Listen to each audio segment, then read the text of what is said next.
Hits Radio Breakfast. It's time to speak up. Black Lives Matter, that's the message, that's the fight. The fight against racism and not against white. It's a movement with the message that is centuries old. So if you stand against injustice, then speak up and be bold. We've seen everybody come together, stay at home and work together, fighting against the virus that we can't even see. Now we face another virus, one called racism, and silence isn't gonna save lives or protect you and me. 8 minutes, 46 seconds, can you believe? George Floyd was held down, saying he couldn't breathe. It's time to stand up, time to put your hands up, time to understand love's the answer and enough is enough. People fear for their lives through the shade they were painted. Can you see the picture has been tainted? The hashtag does not accuse you or exclude you. Saying all lives matter is only seeing what you choose to. If you don't have a clue, it's like crashing a stranger's funeral and screaming, yeah, I lost someone too. The inequity, complexity, the pain, the perplexity, the gunning and running and trying and numbing the pain, the sheer immensity. We're meant to be in this together. So speak up for your brothers, for your sisters, sons and daughters, for the slaughtered, born to a black mother and my father was white. My future children will be black and will continue the fight. Do something, say something, yeah, we all have a voice. And in the color of our skin, none of us had a choice. You can continue to divide, but the truth will remain. Underneath our skin, we all bleed the same.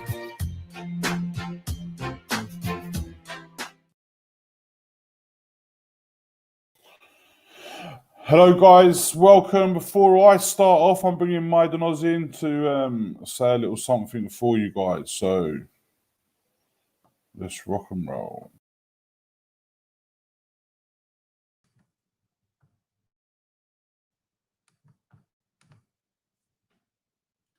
Black Lives Matter, till death do us part. To educate, to empower, to continue the fight. You say you're on side, but I question your plight. Yeah, but the rules are in place. Yeah, but they changed, yet the actions still stay the same. Yeah, but I know them. Yeah, but they seem nice. Yeah, but we're related. Yeah, but I told you so.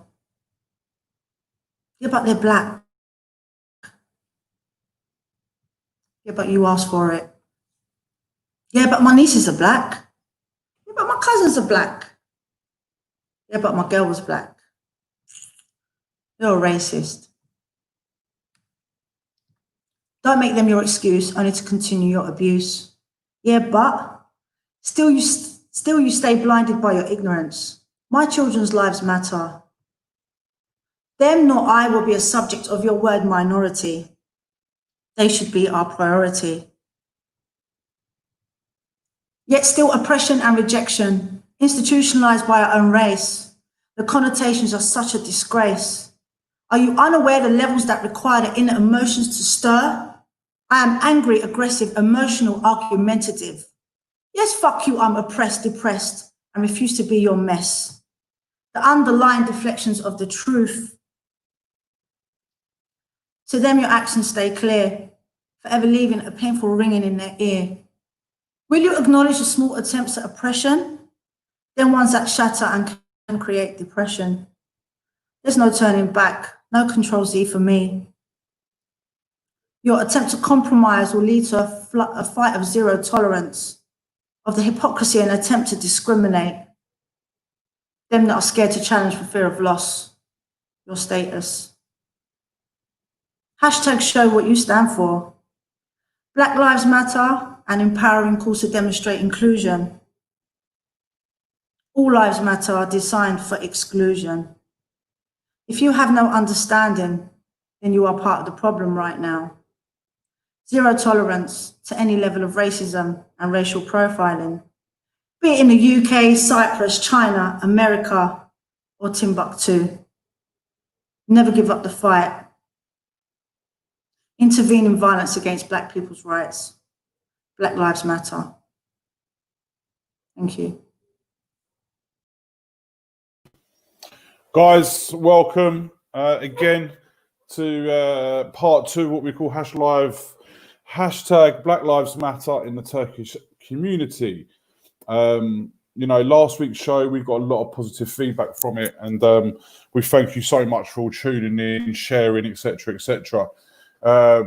Tonight we've got a bigger panel to talk with. So if you've got any questions, feel free to fire them out. We will do our utmost best to talk about them. Before I start this and before I introduce everybody, I just want to say thank you to everyone that's coming in and joining us today. It is a great pleasure to have everybody on to share their views and opinions on this. If you've seen the flyer, we do have Madanos, who's just done this poem or word or whatever she wants to call it, and she's sitting in the background laughing at me. And we've got Shiva, we've got I'm so bad at names, right? We've got Shahid, we've got we've got Hussein Hodja, we've got Lemar Abla, and we've got Chanel, and we've got Kaz.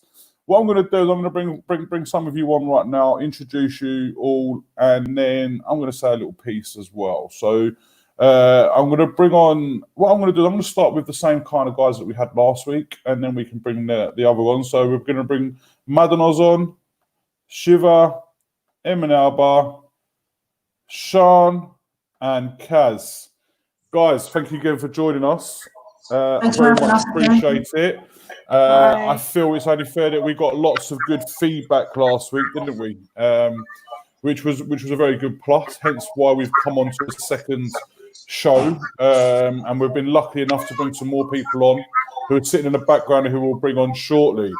One of the main things I wanted to touch on today, and I think one of the things maybe we didn't make clear enough yesterday, last week, sorry, was the hashtag All Lives Matter, right? I'm going to mute your mic so we can all hear stuff, right? And then when you want to talk, make sure you unmute your mic, yeah? We never touched on really All Lives Matter, the hashtag All Lives Matter, and why it was so offensive, right? You know, I just wanted to explain to you guys who are watching to kind of like understand this, right? So basically, hashtag Black Lives Matter was generated by Black people because, you know, they wanted to be heard, they wanted to be seen, they wanted to be known, right? In the counteract of that, American white supremacists, you know, generated this hashtag All Lives Matter. It was to quieten the Black Lives Matter, the hashtag Black Lives Matter hashtag down, right? Which is the reason why it's so offensive. A lot of people take a lot of, the right word to be called, offense to it, yeah? Because all you're trying to do is shut down the hashtag Black Lives Matter hashtag, and that's the reason why. Now, first and foremost, you ask anybody, it never says only Black Lives Matter. It never says only this. All lives do matter, but at this time, it's hashtag Black Lives Matter. So, guys in the panel, if you guys want to come up and if someone wants to talk a little bit about that, please do so. Unblock your mics. Who's coming on? Hadi. Right, all right, I'll come on then. Come on in, Sean. Right, okay. The reason why a lot of posts we've had to kind of respond to, and some people have not got what we mean, is because they're saying all lives matter.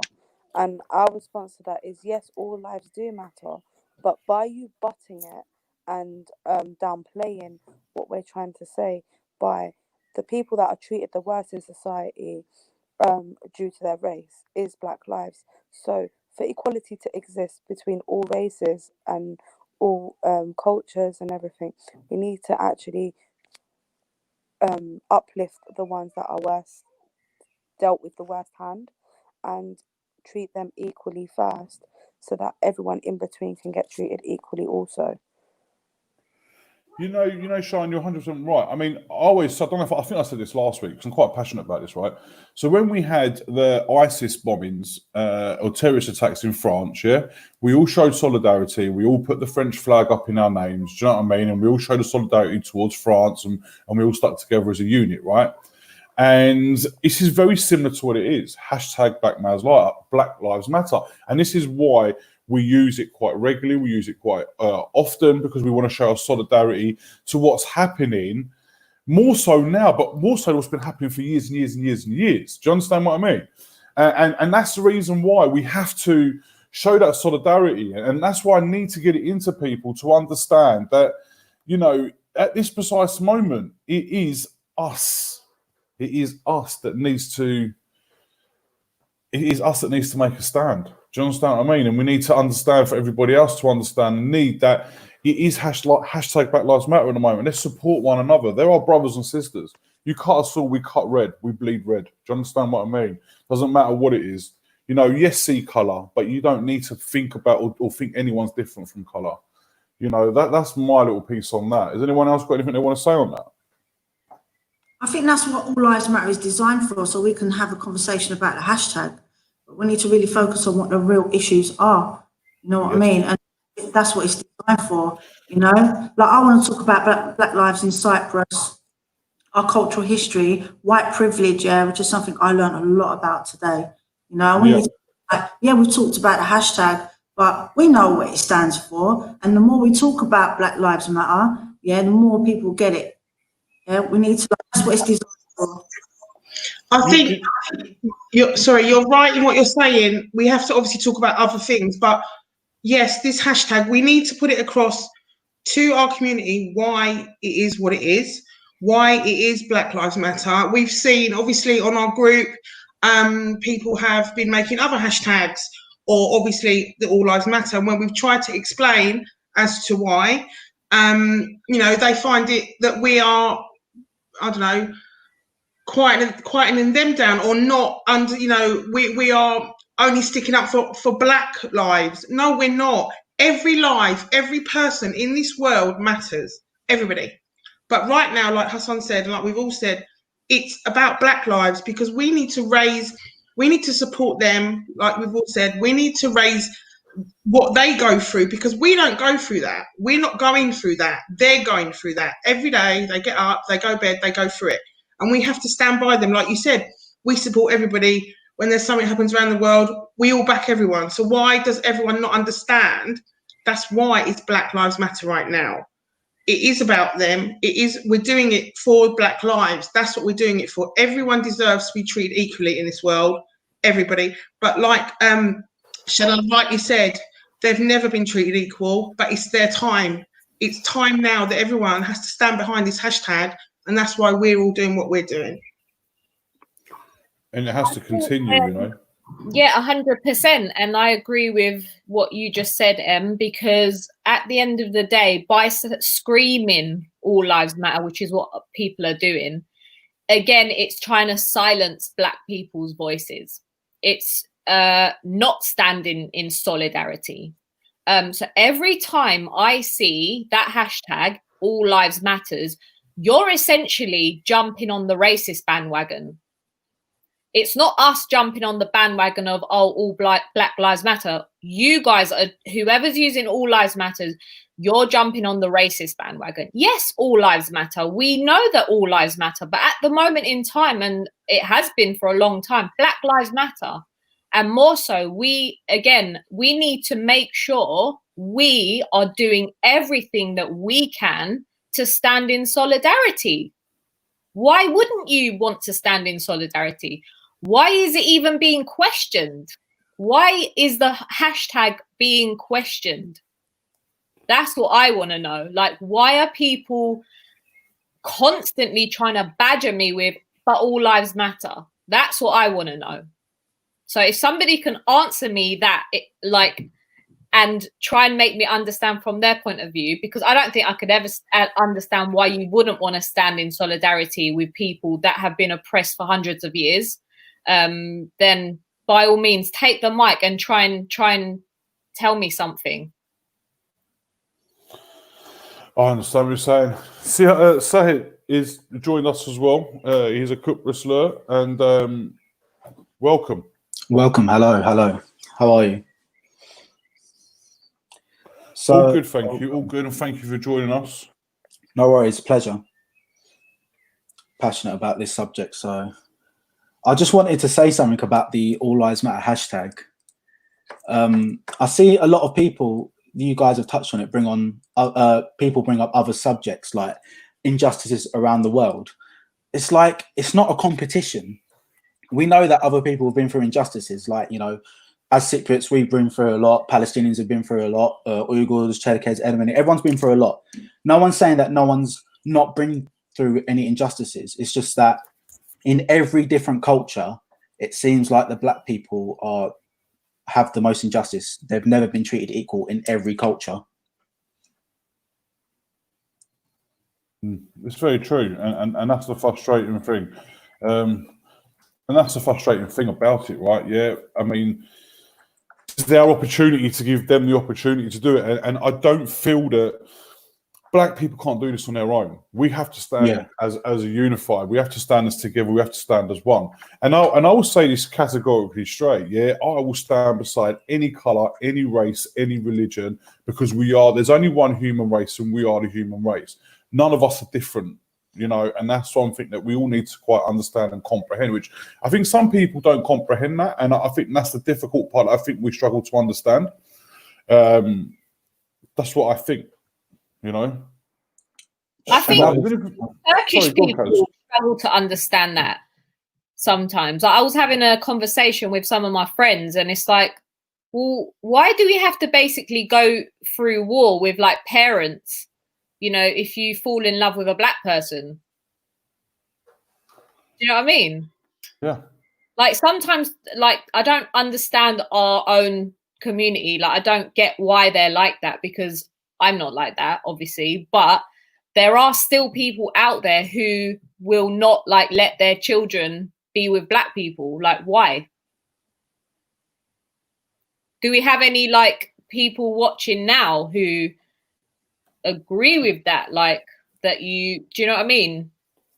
Because sometimes even if you try to say, well, it's in our religion, you know, black, white, whatever, but then it's like, well, no, it's nothing to do with our religion, it's to do with us as Cypriots. I hear that a lot. I don't know about any of you guys. I mean, Hodger's joined us today. Thank you very much, Hodger. Do you have any words to say on this? You might want to undo your mic. Unmic your mic, unmute your mic. Do you want me to do that for you? Yeah, done it. Anyway, good, brilliant show, and welcome everyone who's watching. I've just taken a few notes, so if I can just go over a few notes, some people, some comments. So the first note I took was by Chanel Yeat, who says about it seems it's always been like black people have always suffered racial discrimination throughout the centuries. But we do need to have a historic perspective, and it's not like taking the conversation out of the picture. But we find that in Europe, if we look at the history of white Europe, we do see this kind of discrimination against people of a different race, even within white society. So you had like programs against the Jews for centuries. I mean, the Nazi Holocaust was just like the last part of it. But even before black slavery was started, there was these kind of programs against white Jewish people, and even Jews who were white were not considered part of being white or European. So we have to remember this, but black, like, it's not taking the thing out, but man has always had this kind of discrimination. Even there's been like tribal problems. That one thing I want to just say to Shani, that it's been, unfortunately, in the white, I don't want to say the European, but the white race has had this kind of problem with other groups and other communities. Even if against white people, you see it between the English and the Irish, the Catholic and the Protestant. So it's always been there, this kind of discrimination, and comes to a point that sometimes thousands of people are killed or like massacred because of this. Another thing, one of the Jahid says, in every culture, blacks have not been treated equally. Yeah, quite true. But if you look at the Islamic culture, there was never really a problem, because Islam was a religion that actually embraced black communities. So the first converts to Islam were black people. And I just want to say this, one of the earliest companions of the Prophet Muhammad, who was a slave in Mecca, he was black from Abyssinia, and his name was Bilal. And so Bilal is probably one of the first persons to say that I can't breathe, because when he became a Muslim, he was really persecuted, and they put like massive rocks on his chest, and he was crying out that I can't breathe, and he was literally on the verge of dying. And that's when the Prophet Muhammad intervened and actually brought him out of slavery, and he becomes the first companion. And he's actually the one, if we go around the world today, what do we hear from every Muslim country? We hear this kind of prayer, the Azan, which is like the call to prayer. Now, he was the one who was the first caller to the prayer. So every time you hear the prayer, guys, right, remember a black person, because he was the one blessed to read the first Azan, and that's Bilal. So in Islam, really, there was problems though. The first early companions or early converts, there was racism with them as well. I'll give you another example, and it goes back to Bilal again, this slave who becomes a Muslim. He is talking with some other companions who were Arabs, and they get into some sort of argument, and another very respected companion of the Prophet Muhammad then starts arguing with black Bilal and says to Bilal, "Oh, you son of a black woman." And Bilal gets really upset because he feels like he's basically abusing me because of my color, and he walks away, and he goes and speaks to the Prophet and says, "Do you know what he just said to me? I'm the son of a black woman. He's actually racially discriminating against me because of the color of my skin." And that's when the Prophet Muhammad goes back to the other guy and says to him, "Listen, your soul and your heart and your body is just full of arrogance." That's all the Prophet had to say, and the Prophet just walked away from him. The guy got so ashamed of himself, he goes down and starts kissing the black man's feet and says to him, like, "Step on my face, do what you want, abuse me." And Bilal, being Bilal, he just walks away. So black lives do matter, and they do matter. But I just want to say one thing, because there is like this kind of wrong understanding. You know, only Islam is an equal religion. But if you look at Christianity, what does Christianity say? Christianity actually believes that you're born in the image of God. Now, Islam doesn't agree with that we're born in the image of God. So if a religion actually states that you're born in in the image of God, that means you can be black. That means God could be black as well, according to Christian understanding, because everybody's born in the image of God. This is what. So I don't actually believe religion is the problem. I think we are the problem. People are the problem. I think racism is something that's actually inside a person, something that you can't tolerate somebody or someone that's not actually like you. It doesn't have to be color. But unfortunately for black people, they have been discriminated for hundreds and hundreds of years. And that there is discrimination in our own community as well, unfortunately. And that goes back, that goes to what Kaz was saying, because Kaz says that Turkish people don't like it. The majority, we're talking about our parents' generation now, yeah? So Turkish people don't like the idea of you marrying a black person. Now, when we look at the history of Cyprus, and it's only now that we're actually talking about it, because people just thought, yeah, I've got a nene that's black, or I've got a dede that's black, and it was just like normal. Yeah, I don't know why they're black, but they're black for some reason, but they're Turkish. I think our parents' generation, don't forget, they've been raised in quite a nationalistic society. They've been raised into such a nationalistic society. There's lots of reasons. I don't want to even divert the conversation or the theme of this show tonight. But there was things happening in Cyprus between the Greeks and the Turks, and nationalism was something that both communities were using to actually make people more Turkish or more Greek. And the fact that you're not even Turkish, because if your Nina's black, she's not obviously Turkish, she's not from the Turkish race. But these people become more Turkish because of education, of nationalism. So years ago in Cyprus, where it was okay for a white Turkish Cypriot person, we call it Turkish Cypriot person, with blue eyes or blonde hair, having no problem marrying someone of Nigerian or someone from Sudan or someone from Palestine, they had no issue with it. Because why didn't they have an issue? Because first of all, they saw themselves as Muslim, and Müslümanlarda never. There's no discrimination against different race. Now, our parents don't see it like that because they broke away from the religion a little bit. They don't have that kind of religious.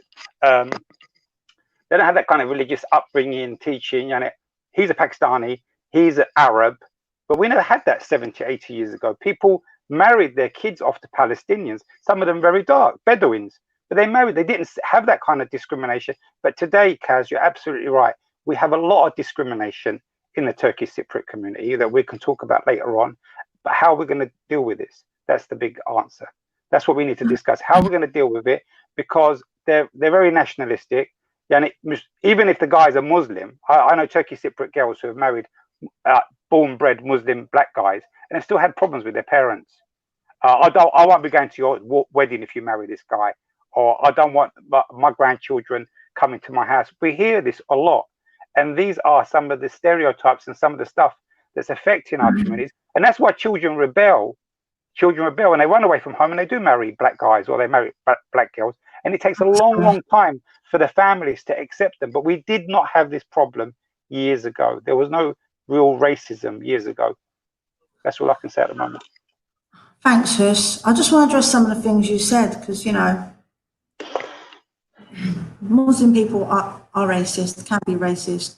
Now, what I really want to say is I don't want to beat about the bush anymore about this topic. We need to talk real. Yeah, now over the last couple of days, I've learned a lot of stuff. And I honestly am embarrassed to say that I'm Cypriot.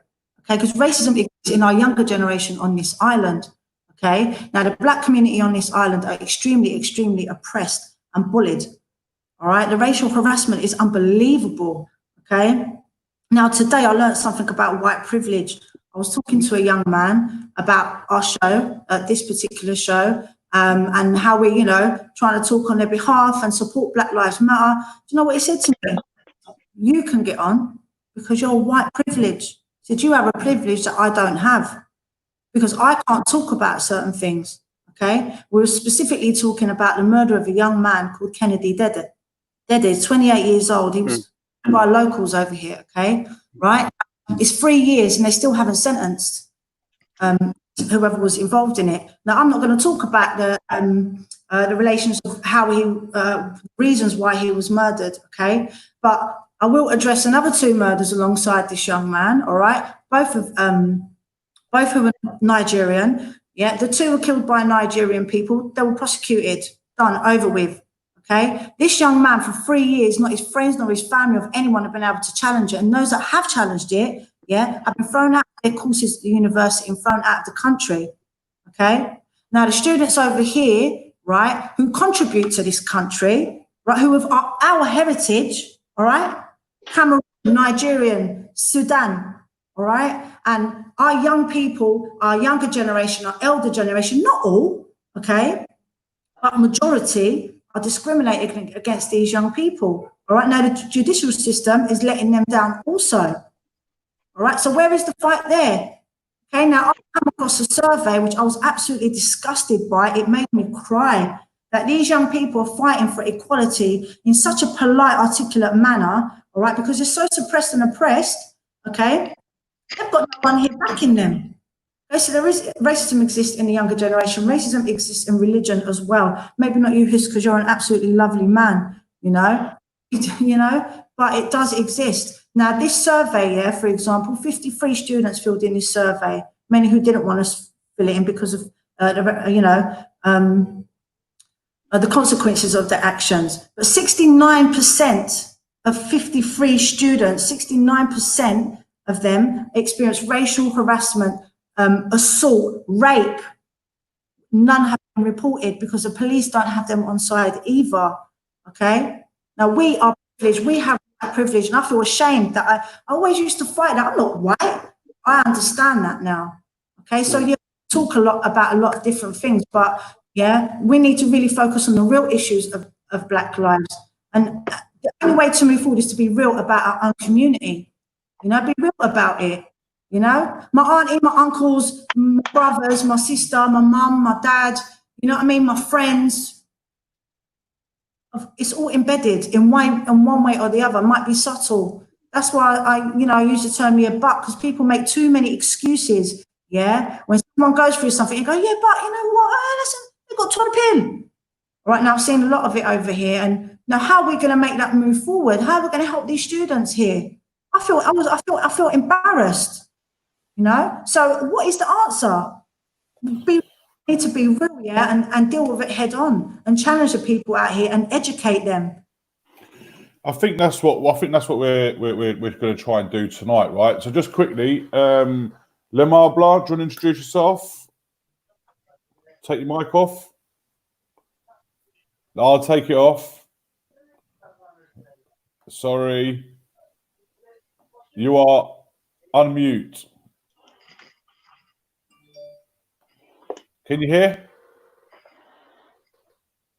Okay. Yeah, we are. Can you You're hear off. Yes, I can hear you now. Thank you for joining us. Yes. Can you hear me? Yes, dinlerim. There we are. Yes, I can hear you. Hi, good evening, everyone. Hi, everyone. Hello. What I'm going to do is... Okay, what I'm doing actually, because I can't... 1 minute. All right, because I can barely hear you. I've got it running off the laptop, so that's why... Yeah, so let me take you out. Come on, let me take you out. You sort it all out, then I'll bring you back in a minute. Is that okay? It sounds very crackly. All right. Shiva, what do you've not said anything yet. What's your thoughts? I'm gonna say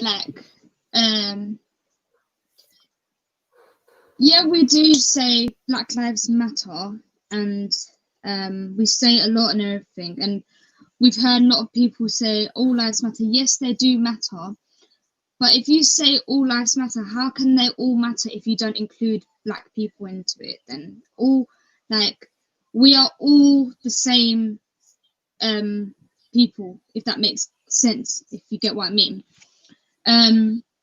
So basically, we should be all treated equally and the same. So if you keep saying all lives matter, then you definitely should be including Black people, because then they are still human beings at the end of the day, and they should be treated all the way that we are being treated. So yeah, just, I mean, it's not like we're saying,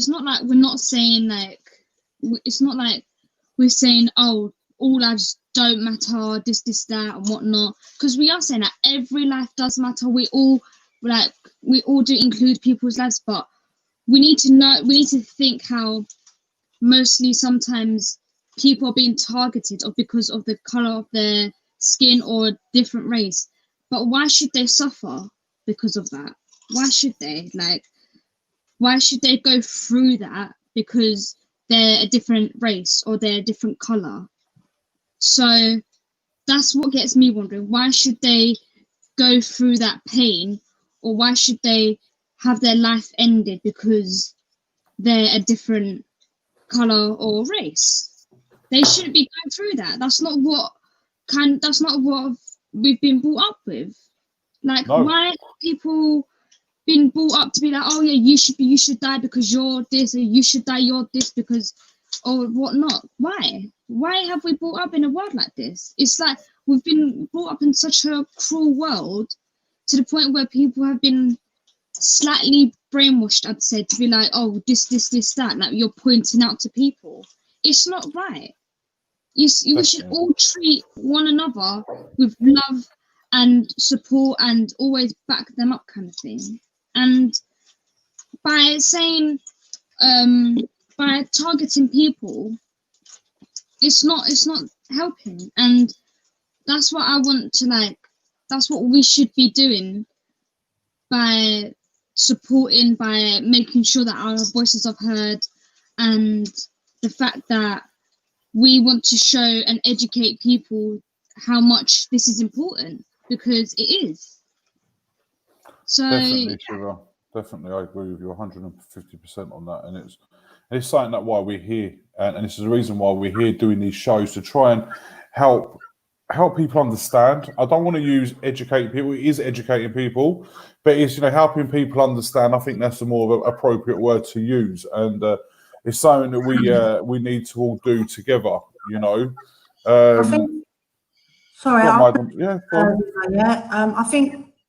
think what the main problem is as well, is media. All right, media, TV, news has a massive influence on the way young people think, on the way the elder generation think. Now, one of the things I did with my kids when they were growing up, we watched TV. We used to count how many Black people were on the TV, adverts, films, TV shows. 0. Yeah, the negative stuff that we'll put on. Okay, really focused on the Black community. All right, the crime, the news, any kind of crime related. Black youth.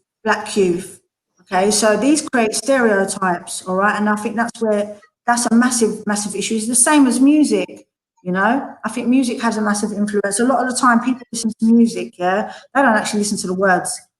Right? They listen to the chorus and the beat, but they don't even know actually what subconsciously they're actually listening to. And I think subliminal messaging is absolutely massive. All right. And so I think that's one of the main things. All right. Ignorance is another one, a lack of education. All right. And sometimes it's just embedded through culture.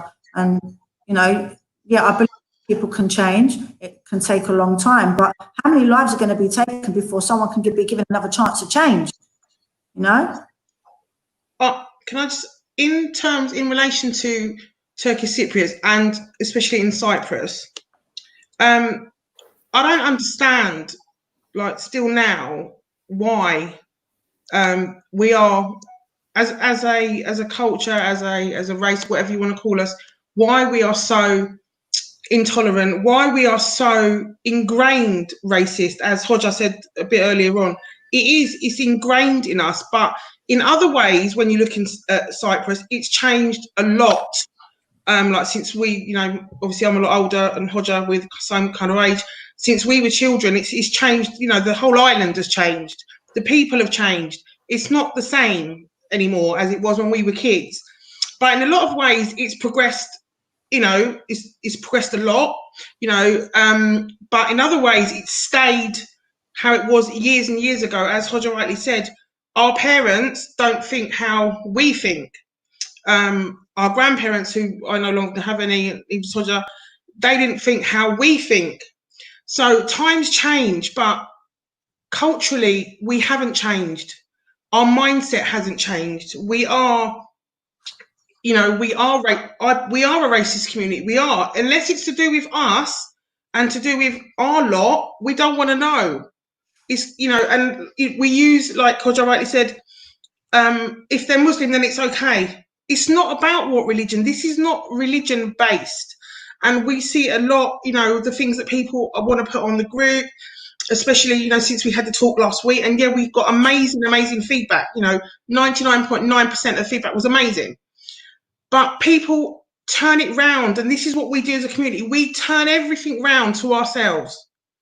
And this is what we need to try and steer people away from. And like Shaz has said, in Cyprus, you know, there are a lot of black students there. You know, you see when you go, or they're working in the restaurants, they're doing all the crap jobs that no one wants to do. Yeah, and God knows how much they're getting paid or not getting paid, as the case may be. It may be that they're getting, you know, if they're working in a restaurant, they might be getting one meal a day. You don't know what they're going through.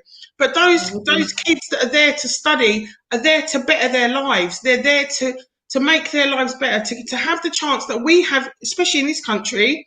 We all have free education here. Yeah, we're very lucky that all our kids have free education. They don't have that choice there. You know, they don't have that. They're going there to better their lives. Yes, they might get a scholarship initially to go, you know, to study in Cyprus, but those kids have got to eat. Those kids have got to live. Those kids have got to stay somewhere. And we close our minds off to this as a community and as a culture. Like I said, if it's not about us, we don't want to know. And I don't understand it. I don't, you know, I don't get it. Do you know why Nigerian students are brought to Cyprus? Okay. Now, Nigeria is the only country that recognises Cyprus. Yeah. Now, they made a deal to say, we're going to give your students scholarship, full scholarship, half scholarship, yeah, initially, drew them into the country. Yeah, they were happy. Yeah, they still treated their, like, look, students come over thinking there was going to be jobs and opportunities. And, you know, Cyprus is going to recognise us. They want to educate our children. Yeah, but instead, they treated them like slaves, like they were worthless. Yeah, in restaurants here, I just want to make this point here. In restaurants here, yeah, I found out today that when black students or black community go into a restaurant, they have seating at the back, especially allocated, which I never knew that. I was just so shocked at that. I was like, what? That's what they're doing here. That's what they're doing here. But that's not everybody. There are some good people here, all right? But that's what's taking place right now in Cyprus, right now, as we speak. But can I say something on that now, Shaz? Yeah, not correcting you or anything. So Nigeria actually doesn't recognise the TRNC as a separate state, but they do have some sort of agreement between, I think, the ministries of education. And it's easier for a Nigerian, because it's so hard for Nigerians to go to other Western capitals to get an education because of visas, it's easier to come to North Cyprus. But the discrimination is there, definitely. I just want to go on something that Emine said. Yes, but we have to think, there was a time in Cyprus where there wasn't this racism against black people.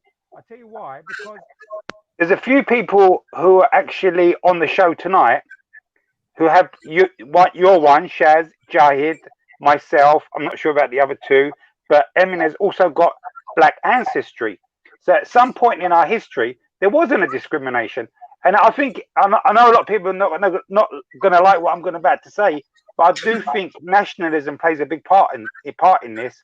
And it's nationalism that has discriminated other races. And that's why we've become very big-headed. And we think only the Turks are the best. And you have to marry a Turkish person. Where if you look at our ancestors, they obviously married black people. And these black people came from somewhere. And it's really, there's this kind of interest now to have a DNA test. And the majority of Turkish Cypriots that share their DNA tests actually showed us that the percentage of being Turkish on your DNA test is quite small compared, like it's 30 or 40% if you're lucky, maybe 20 or 30%. But there's a lot of DNA coming from other parts and a lot of African and Middle Eastern DNA. And you know what? It's not only blacks that are discriminated in Cyprus, unfortunately. The Asian community are discriminated in Cyprus as well, because I don't want to swear now, but they're given all the crap jobs as well. So if you go to a restaurant, you can see a Bengali, an African, a Nigerian, a Sudanese doing all the jobs. Like in the summer, they get them to go do work in the village. They treat them. They don't pay them well, and they expect them to do work all day and all night for like really crap wages as well. So there's this discrimination, but it never used to exist in Cyprus, and that's what we need to start discussing. Where has this racism come in? And it continues today. And even in London, as one of my friends on here says, that her parents would never allow her to marry a black person. And even if and there's another thing as well, even if they're Muslim, they don't want you marrying them, or Muz. And it's not, and there is racism in the Muslim community. Even Asians don't like their kids marrying a black Muslim. So we need to actually educate. But education's not going to work. People need to change. People need to have empathy in there. They need to have a love in their heart for other people. Hussein, I'd be like 100% agree. Like, where does this come from? And I was talking about this like a little while ago with Matt. Like, a lot of the time, you'll see a lot of rubbish in newspapers, in particular racist newspapers like, you know, The Sun, the Daily Mail, always reporting the bad stuff. You know, they want to reinforce all the stereotypes in their papers constantly. And when it comes to the Turkish papers as well, like that boy, for example, I heard about his death 3 years ago. You were saying about that student. Like, you know, in the main papers in Cyprus, how often are we, I mean, I don't get the Cyprus paper, but how often is there any reports about the good side of what's going on in our little communities in Cyprus, with the Nigerian communities in Cyprus, with the Asian communities in Cyprus? Like, they're adding to our economy. You know what I mean? They're making the island a lot more diverse. So people are more inclined to visit us. They're also, you know, they basically bring about a culture that we need. And I get irritated by seeing constant articles like this boy being killed, drugs related or whatever. Who gives a damn? Like, you weren't reporting anything nice about any Nigerian student in the past. Like, why can't we start, like, the journalist needs to take more responsibility. Definitely in the UK, it's constant racist rubbish. You know, I boycotted the Daily Mail a long time ago. I don't even know why they still exist, to be honest with you. It's constant prejudice against not just black people, but against women. You know, they've always got something to say. But I think a lot of it knuckles down to that, because our elders, they still read the papers, you know. They don't go online all the time. Oh, Facebook will gezeceğim biraz. They hardly know how to use Facebook, like a lot of them. I know my nan still watches like the news and stuff. And you're right, it is a lot of nationalist stuff. But what are we going to do about it? Like, it's great that we are going to talk about it, but this whole thing to, you know, about the boy, for example, like, we need to start acting as a British Turkish community. We need to start coming together, starting campaigns. You know, if in Cyprus they want blood, you'll hear about it on Facebook, because they don't have like blood banks, for example. You know what I mean? They don't have blood banks in Cyprus like they do here. Like, people watching, I don't know if you know this, but every time I go on Facebook, I'll see, bless them, my cousins in Cyprus asking for A positive blood, you know, go to Nicosia Hospital and donate your blood and whatever. Do you know what I mean? Like, we need to start rallying together when we do see injustices. We need to start stepping in now. We can't just say, oh, did you hear about that Nigerian student? Like, what are we going to do? It's our responsibility. It's our island that they are living in, you know. What are we going to do to support them? So, journalists, have we got any journalists in the house, like, that want to sort of say what something? I'm going to do is I want Sihat to talk a little bit, because I know he's quite passionate about this as well. And in the meantime, I'm just going to switch you out, Madanos, and bring Lemma Abla in, if that's okay. Yeah. Fire away, Sihat. In Cyprus, I also realise it's not just newspaper, mainstream like entertainment plays a part as well. Like, I remember I was watching like a sketch on like Kanal T or something a couple of years ago, and you've got characters in blackface playing Gurbet people and Afro-Cypriots, and it was just ridiculous stereotypes. Like, the accents were overdone and they were just doing silly games, and it was just like, if they're showing that on TV, that's going to influence a lot of the younger people that are watching as well, and think, oh, all Afro-Cypriots or Gurbet people are like this, they're a bit different to us. And it's just like, they really need to sort it out, because I think it's still apparent now. I still see some of it when I scroll through on like Twitter or on YouTube. And going back to Hussein Hoxha, he said that racism never existed in Cyprus in the olden days. And I do agree with that statement. But I was reading a paper a couple of years ago. I think it was by Sedat Kane. She's also Afro-Cypriot. And she talks of, I don't want to really call it self-hate, but it was like Afro-Cypriots didn't really want to marry other Afro-Cypriots. And it was like this strange kind of dynamic. It was like, oh, I don't like, I don't want any black kids because I'm worried about how they'll get treated. So I'm not quite sure how that works, because if they were treated so like no different, why would they be so worried about having black children? Can I actually answer that? Can I answer that very quickly, Jade? Yeah, sure. Yeah, so I was on a program. Yeah, sure. I was on a program set up, and she didn't actually say those words, but she was expressing that while she was a child, or her family, there was some discrimination. Now we have to remember, like, Cyprus might look small on the map, but before 1974, Turkish people, or sorry, Turkish-speaking people. Let me say that, it's easier. Turkish-speaking people were scattered all over the island. So there was times when someone in Buff would probably never have met someone in Mausa because of the distance and because of transportation was. So there were areas where there was black settlements. There was black Cypriot settlements in smaller areas. But in predominantly larger areas, I can give some areas like, say, in Limassol, in the Limassol area, because it was a harbour city, and it was one of the second largest major cities. There was a lot of people from other countries. So there was a lot of Egyptians would come over to work in the bases.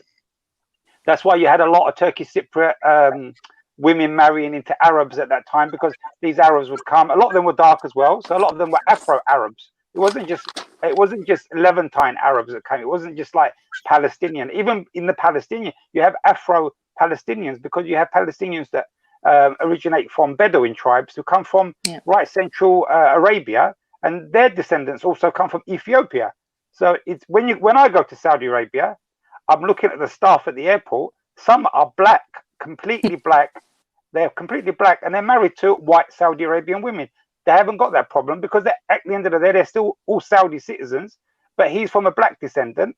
And so the problem in Cyprus was black people who lived in like majority areas, like Piscobal was completely maybe 50-50 ratio. There was blacks, and they had intermarriage. You had a lot of blacks in Gandur, Paramal, and lots of other areas. You left it, but you also had a few black communities. We don't know what their origins are. Were they like the descendants of slaves, maybe back from the Ottoman Empire or the Venetians? They did feel marginalized, and it's true. They actually, can I say something as well? A lot of black Afro Cypriots here who are completely black, they've retained that kind of complete black look in their family. They haven't actually intermarried into white Turkish Cypriots. A lot of the youngsters say to me, you know, it's really hard for us to marry a Turkish Cypriot because no Turkish Cypriot, white Turkish Cypriot wants to marry us. Onun için gittik evlendik Jamaicanlarla. That's one of their things, and you have to give them some understanding if that's how they feel, and they also feel pushed out by the Turkish Cypriot community here. So I think that's one of the things. Maybe that's what Serap was trying to say, that maybe in the smaller areas, some of the black Cypriots did find some sort of discrimination. It wasn't her that actually said the quote. I think in the paper it said she interviewed someone else that said that. It wasn't her personally. Okay. But yeah. Also another thing, I kind of, you mentioned like Cypriots who have darker skin. My little brother's, he doesn't really look like me. He's a lot darker than me. And when we go to Cyprus, we get racism, but it's not obviously not as bad as what the students like experience. Like we just get silly comments, like they just randomly name like black footballers to him in front of him, like, oh look, it's Mehmet Nobile or Thierry Henry or Mehmet Aurelio. At first you're like, yeah, it's kind of funny, but it's not really. Like, I don't know why you need to bring that up. I don't call you like Hakan Şükür or something like that, do I? Like, and my mum gets some, she goes, oh, like when she goes to Turkey, for example, that I either think she's a refugee, like Syrian, and she gets some comments, or they say to her, why would you marry a black guy? Because they see my little brother and they think, oh, he's mixed race. And then if you tell them, oh, like we've got Afro Cypriots, they're just like, how is that even a thing? It's like they haven't got a clue. Even though in Turkey there are Afro-Turkish people in like Izmir and places like that. It's just like no one really knows about the history, which is very surprising. I think. Yeah, and I think that's Jay. I actually think, and I know a lot of people who are nationalistic watching this show are going to hate their Hodja tonight, but I think a lot of that stems from nationalism, where as years ago, like my grandparents. So my grandparents always told their children, or my grandfather always knew that one part of his family came from maybe Africa or from some Arab country. So it was always known.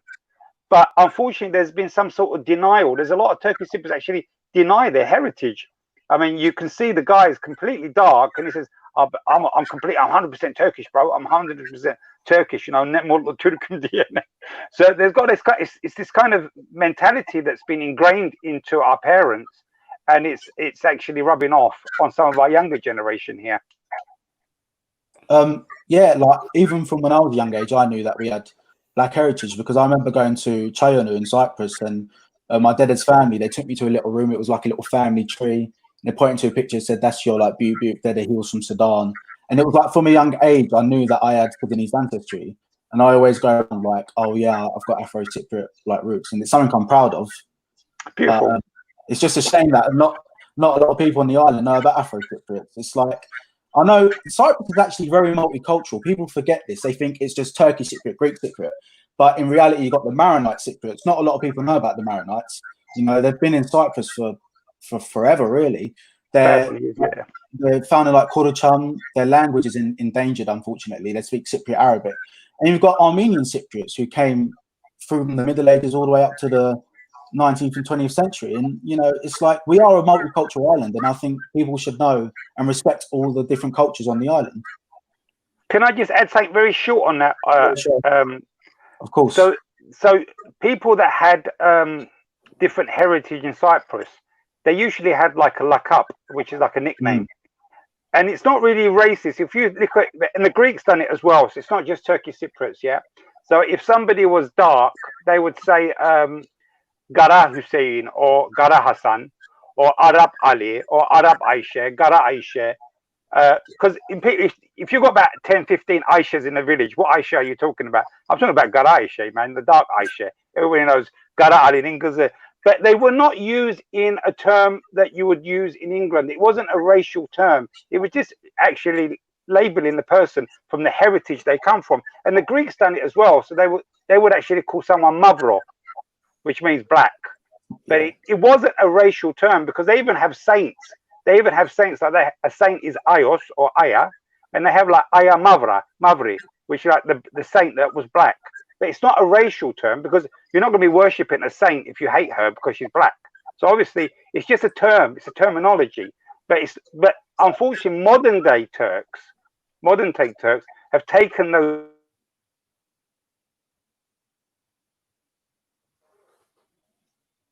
Roger? He's frozen. No. He's frozen. Let me just take him out for a minute then. Let me bring Madanos in. Now, what I want to do quickly before you guys start and everything, obviously I've got Sean still waiting to come in, but Lemar Abla, obviously we never got to hear you. Can we hear you properly now? You might, I'll undo your mic quickly, sorry. But there. Is it Can working? you hear us? Yes, mashallah. Thank you very much. How are you? Thank you for joining us. I'm going to put it out there straight away. Look, thank you. I'm going to put it out there straight away, yeah? So obviously, I got a lot of stick actually because you was coming on, right? Telling me. Yeah, so I'm going to put it to you right now, yeah? I mean, obviously, your post went up the other day. All Lives Matter. Obviously, there was a lot of response and a lot of backlash on that. At the end of it, you announced to us that it was a survey, not a survey, an experiment that you wanted to do. Mm-hmm. I mean, personally, for me, yeah, and this is just me talking, I was slightly disappointed with that personally, and I'll tell you the reason why. Because I would have rather All Lives Matter hashtag was what it was and not an experiment. I just felt that something like this should never have been experimented on with emotions high. You know, what was your thinking and everything behind that? Oh, first of all, thank you so much for having me on, and good evening to everyone. Okay, first and foremost, I'm going to start by saying that I am genuinely sorry if I had, obviously I didn't had, I upset a lot of people. My intention wasn't to upset anybody, and my intention was actually, and honestly, this is what it was. It had a twofold reason. I wanted to get a raw, passionate and inclusive debate going on. And the second part was then to use that debate from the research for a journalist application that inshallah I will be getting into. Now, what happened is I saw a lot of posts previously. I mean, I posted some stuff up actually before the Blackout Tuesday, the day after Allah rahmet eylesin. Let me take this opportunity to say Allah rahmet eylesin. Adam öldü. He was buried today. I put on a lot of posts, and fair enough, some people pressed the like here, a little comment there, a little emoji there. But I thought to myself, that's good. People are pressing the like here and there, but I wanted people to participate. I wanted people to talk about how it feels. And unfortunately, one of the tricks or methodology that people use to get people talking, they throw what the saying goes, the cat amongst the pigeons, because as soon as you throw that in there, people then react, and they react more honestly. So I'm putting it out there. I apologized for people that at times where I even responded negatively, but I was being hounded. Fair enough. Every right what people had.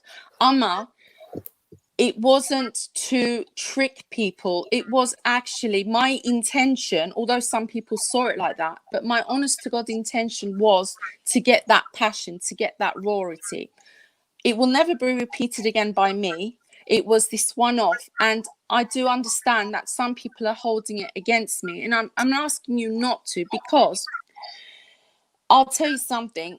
I definitely and 100% don't believe All Lives Matter has to be part of the hashtag Black Lives Matter. They are absolutely two separate things. In fact, to such a point where actually, before all this happened, I've spent my whole life fighting for rights within the BAME communities. I got into this way back in 2004. And so I really do know how upsetting it would have been to people, because it would upset me as well to see so many people's efforts for a specific reason be muddled, or the waters muddled, simply because somebody else has an issue that they want to bring up. But your issue needs to be brought up at the relevant time. Can I just say something? First of all, I accept your apology. Okay. Salim. But I have to say this, and this is my personal view. You've explained as to why, and you said obviously you wanted to get a reaction. You wanted to get the real reaction.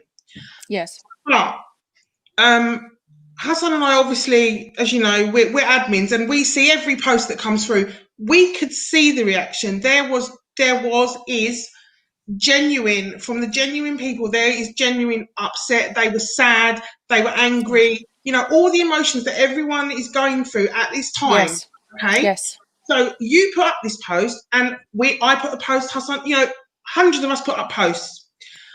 I think the thing that upset me, okay, as Emina the person and Emina the admin, because to us, this group, and I always put it on a lot of my posts, it's a family, and I look at it as this is our family group, yeah?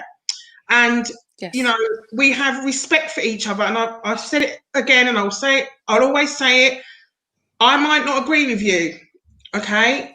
But I respect your view, I respect your opinion, but equally you need to respect other people. To put that post up at that time, okay, I thought was in poor taste. Why? Because people were genuinely, as they are now, they're upset, they're angry, they're confused, you know, they're trying to work out why, how could something like this happen in the year 2020? How are we seeing this played out on the television, played out on our phones, on the media? We saw, as a world, we saw someone getting killed.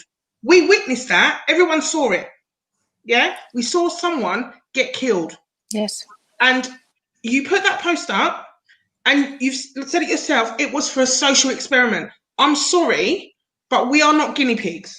Okay? No, I'm sorry, okay. this is my view. We are not human guinea pigs. There are other ways you could have done it. There are other questions you could have asked, perhaps. Perhaps you could have done it 2 or 3 days later. I know perhaps in your brain you're thinking you wanted to get maximum impact, maximum interaction. But we were getting interaction. We're still getting interaction all these many days later. And we will still get interaction, because we are going to keep doing this, and we're going to keep pushing it. And we allow people to voice their opinion. As I say, I respect everyone's opinion. I may not agree with, you know, a lot of you, or you might not agree with me. I respect everybody, because that's, for me, that's what it's about. It's about respect. And I felt that, and I feel that you did not respect our family. The 10,000 members, you didn't respect us, because if you had done, you would not have put that post up, let us spill our emotion, let us tear each other apart, because we had people that obviously were very upset, very angry, and we had the name calling and the swearing. And to be honest with you, it was down to the admins. Obviously, it's down to us to, you know, to make sure everyone's okay on the page. We were on it like day and night, because we don't want people to be upset. We don't want people to be hurt, okay? But I just feel, this is my opinion, Lemma, and please, I'm sorry, you know, if you're taking offence to what I'm saying. No. These are my feelings from in here. And I felt sad. I felt sad that you played with people's emotion. You know what? Can we get Lemma to address some of the comments, please, as well? Just quickly, 1 second, right? So obviously, I just want everyone to make sure that everyone understands. Lemma Abla contacted me and said to me she wanted to come on the show. She wanted to give her opportunity to put herself across what she done. Yeah, I spoke to her a couple of times on the phone, and I wanted to give her the opportunity to come on, because look, whether we agree with someone's opinion or not, right, is one thing, okay. But I do believe in myself, and this is just me talking myself, is I will respect someone else's opinion, right? Whether I agree with it or not is another thing, yeah? So, obviously, I did speak to you previously before, Lemma, but I didn't before you come Yes. on, and I said, you know, I was going to ask this question to you, and you was happy Yes. with that. So, you know, fire round. Obviously, did you want to respond back to that number first before we look at some comments? Yes. Okay. Can I- Sorry. No, Go you on. speak and I'll speak Go on, after. Lemma. Okay. Like I said, Eminem, was going to say, I am genuinely sorry. I genuinely am. What I done backfired. It didn't work out how I wanted to be. And my intention wasn't to use anybody as, how can I say, not as a guinea pig. My honest to God was to evoke a discussion, a debate. I'll make it very clear on the record. I don't support hashtag all lives against the hashtag Black Lives Movement. I'm absolutely against that, actually. And I saw a lot of people putting up different posts like, what about Palestinian lives? What about other lives? Blah, blah, blah. But what got me was those posts didn't get as much debate or arguments as mine had done, yet they were going up on the other sides. So I was thinking, okay, fair enough, I've upset a lot of people, and I'm putting my hand up and I'm saying I am sorry for what I done, but the intention behind it was to honestly get a debate. I can't take back what I've done. I mean, even Hassan offered to, he said to me, Lemma, would you like me to take the post down? And I actually said to him, do not take it down, because every single person opinion counts. I saw Now, that. And a lot also, of people. sorry, can I just say 1 second? In respect of you coming on today, and I'm not, and I will say in front of everyone, I actually said you have a right to reply. This is me. It's fair that you have a right to reply, okay? And I respect that everyone has a right to reply. And I said no, I think you should come on because it's your chance to reply. This is not an attack on you. It's not an attack. We don't attack anyone. We're having no conversation. Yes. But you have a right to reply, and that's why I think it's important that for everyone that's watching and everyone that was upset or may have commented, or do you understand? Yeah. That we need to understand, and I can see the comments. They're asking, why you've explained why you did it, but what did you get out of it, Lemma? Like at the end of the day, you did it. What did you get out of it? Right. Well, what I got out of it, it showed me that what's the word to use?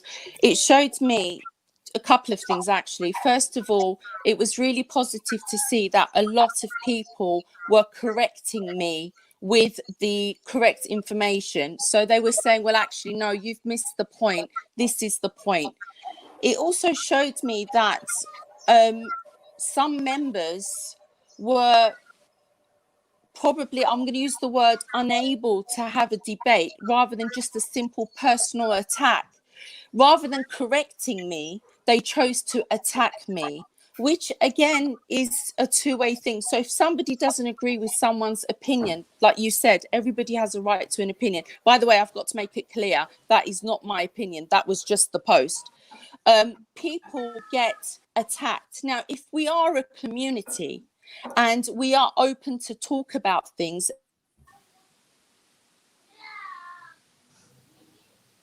Hello? Let me remove you for a And second. then Oh, we are- you there? You there? Because you're breaking up. She's there. Keep her there. You there? That's it. That's better. You broke Can you guys up. hear me? Yes. Yeah, Brilliant. can you guys hear me? Yeah, Right. we can Yes, hear you. yes. Sorry.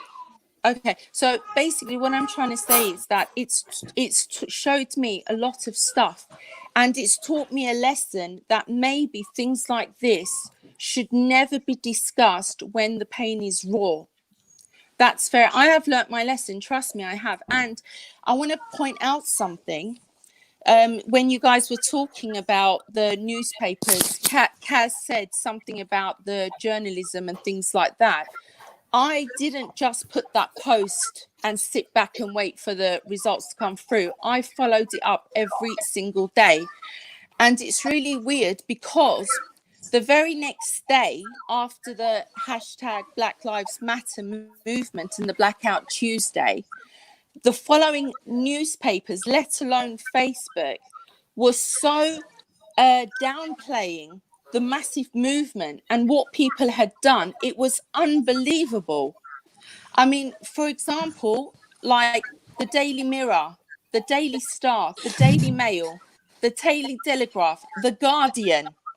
Can we get back to what you Daily talk? I know you're Express, talking about the news, but I don't want to Times, cut you off, yeah? Financial Times, not one of them mentioned the hashtag Black Lives Movement. Look, can I just say something? Firstly, Yes, of course. I don't understand what your study is actually Who's about. that? Sorry.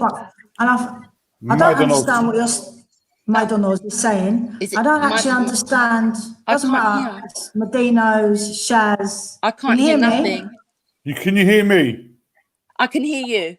Can you Okay. hear me? You can't hear me. Who said that? Can you hear me? Yes, Me, Chanel. I can hear you. Okay.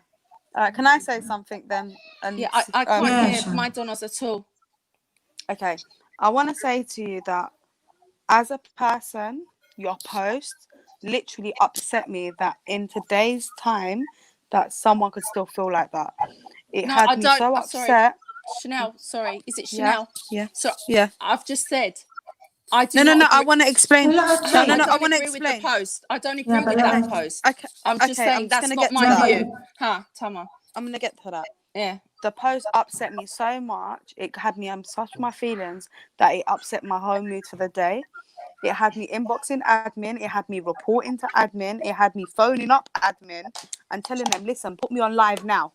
I literally wanted to go on live now and address you straight away. Like, I wanted to go under every comment and say something back to you. But I was so upset that at the time, if I did, I probably would have been one of the ones attacking you. I'm just being honest, because in my feelings at that precise moment, yes, I wouldn't have been able to articulate what I wanted to articulate to you with sense. Yes, because I was coming. It would have been coming with raw emotion. Yes. Now, when someone's acting on raw emotion, and it's as a mother, I'm thinking of, as a parent, of what seeing your child being that happening to your child and how it must feel, or that happening to your brother, or that happening to your your nephew, or so forth.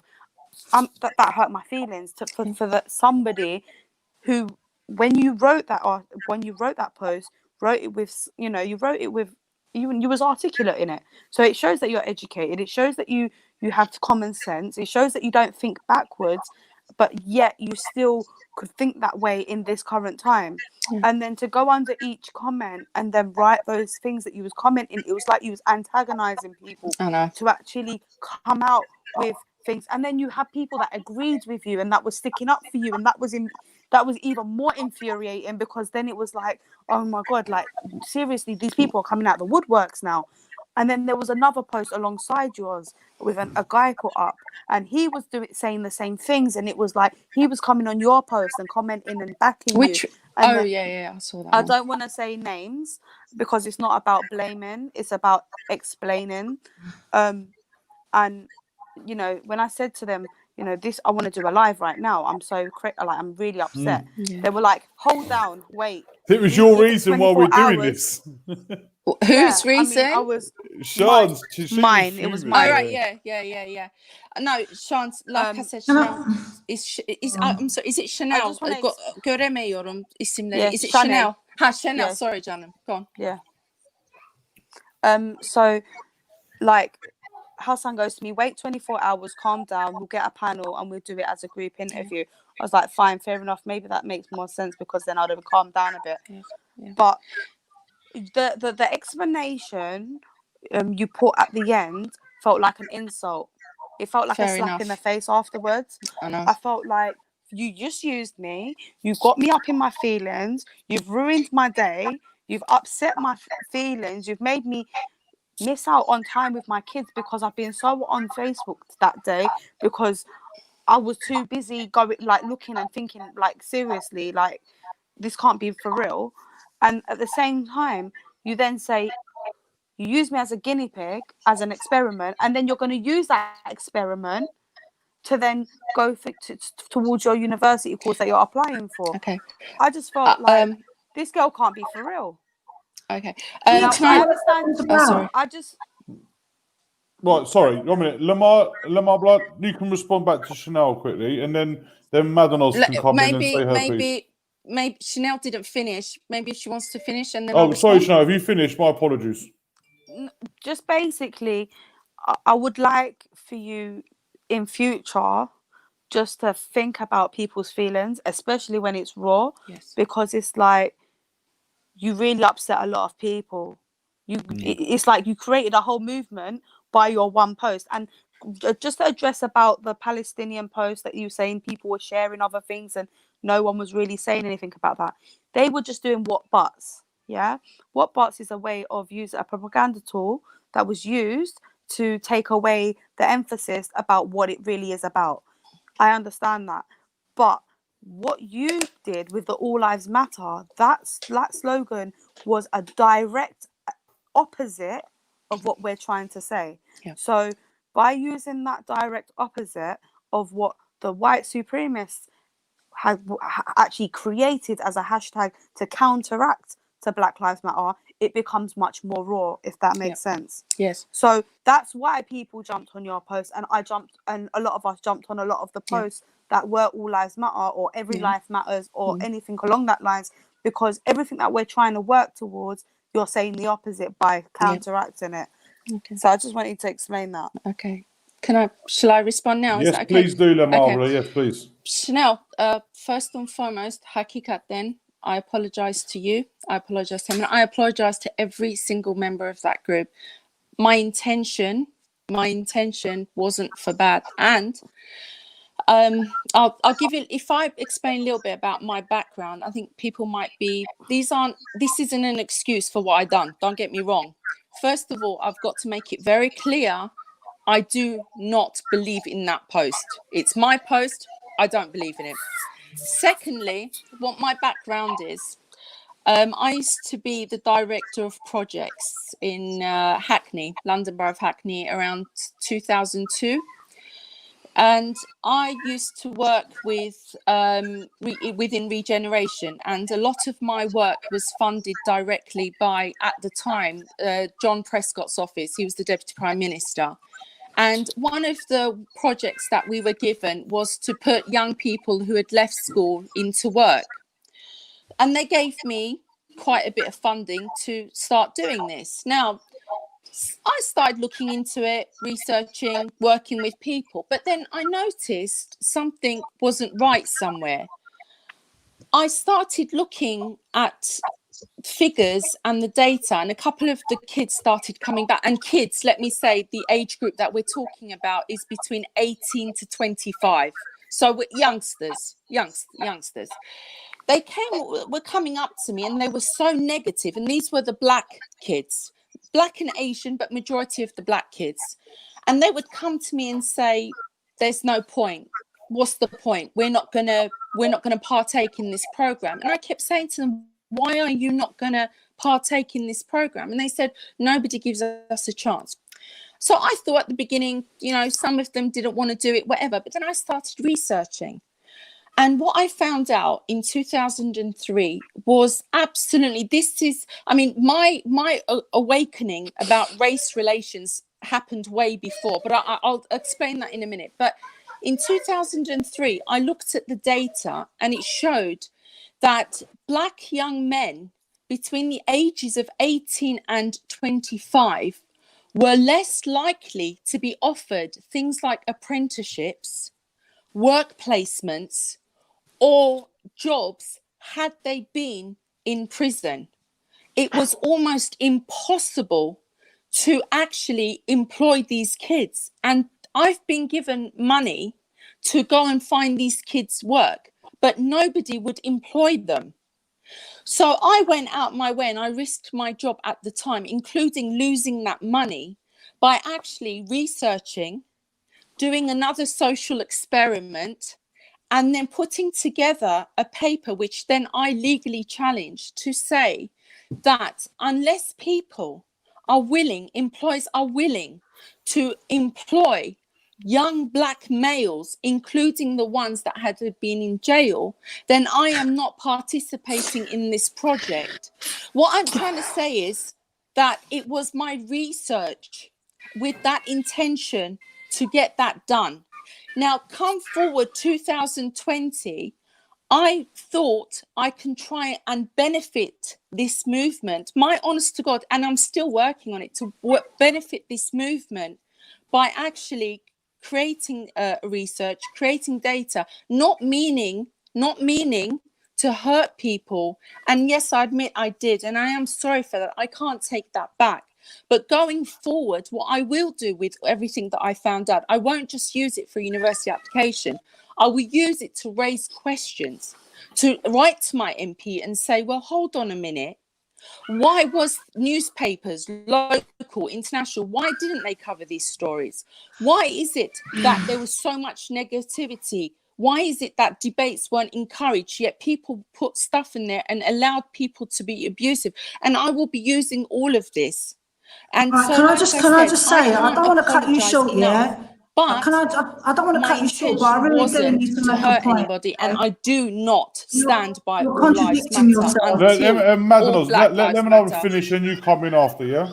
Right, Also, I okay, just wanted to touch up on something, just a little bit of background information, actually, if anybody wants to know. I wasn't quite sure, who was it that was talking about the terms of white privilege, and who was it? Was it Maidanos that spoke about the white privilege thing?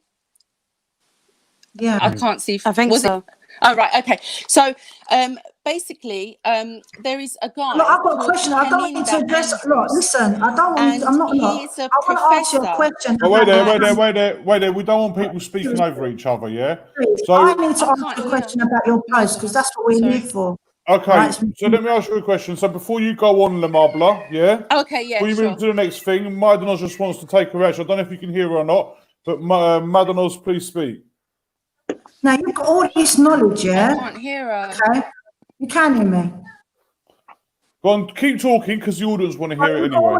You've got all this knowledge, okay, behind you. All the things you're talking about, all the support for black people, and you come up with a post like that for an experiment that's going to benefit you. Like I said, I'm not a make excuses for people person, and I feel like you're contradicting yourself massively. I respect that you come on here, yeah, and you want to you're taking it on. I respect that, but I don't actually think you're being completely honest, okay? Because you're contradicting yourself, because you're a very well-educated woman. And if you wanted a reaction, okay, you could have spoke about a lot of the things that you've spoken about now.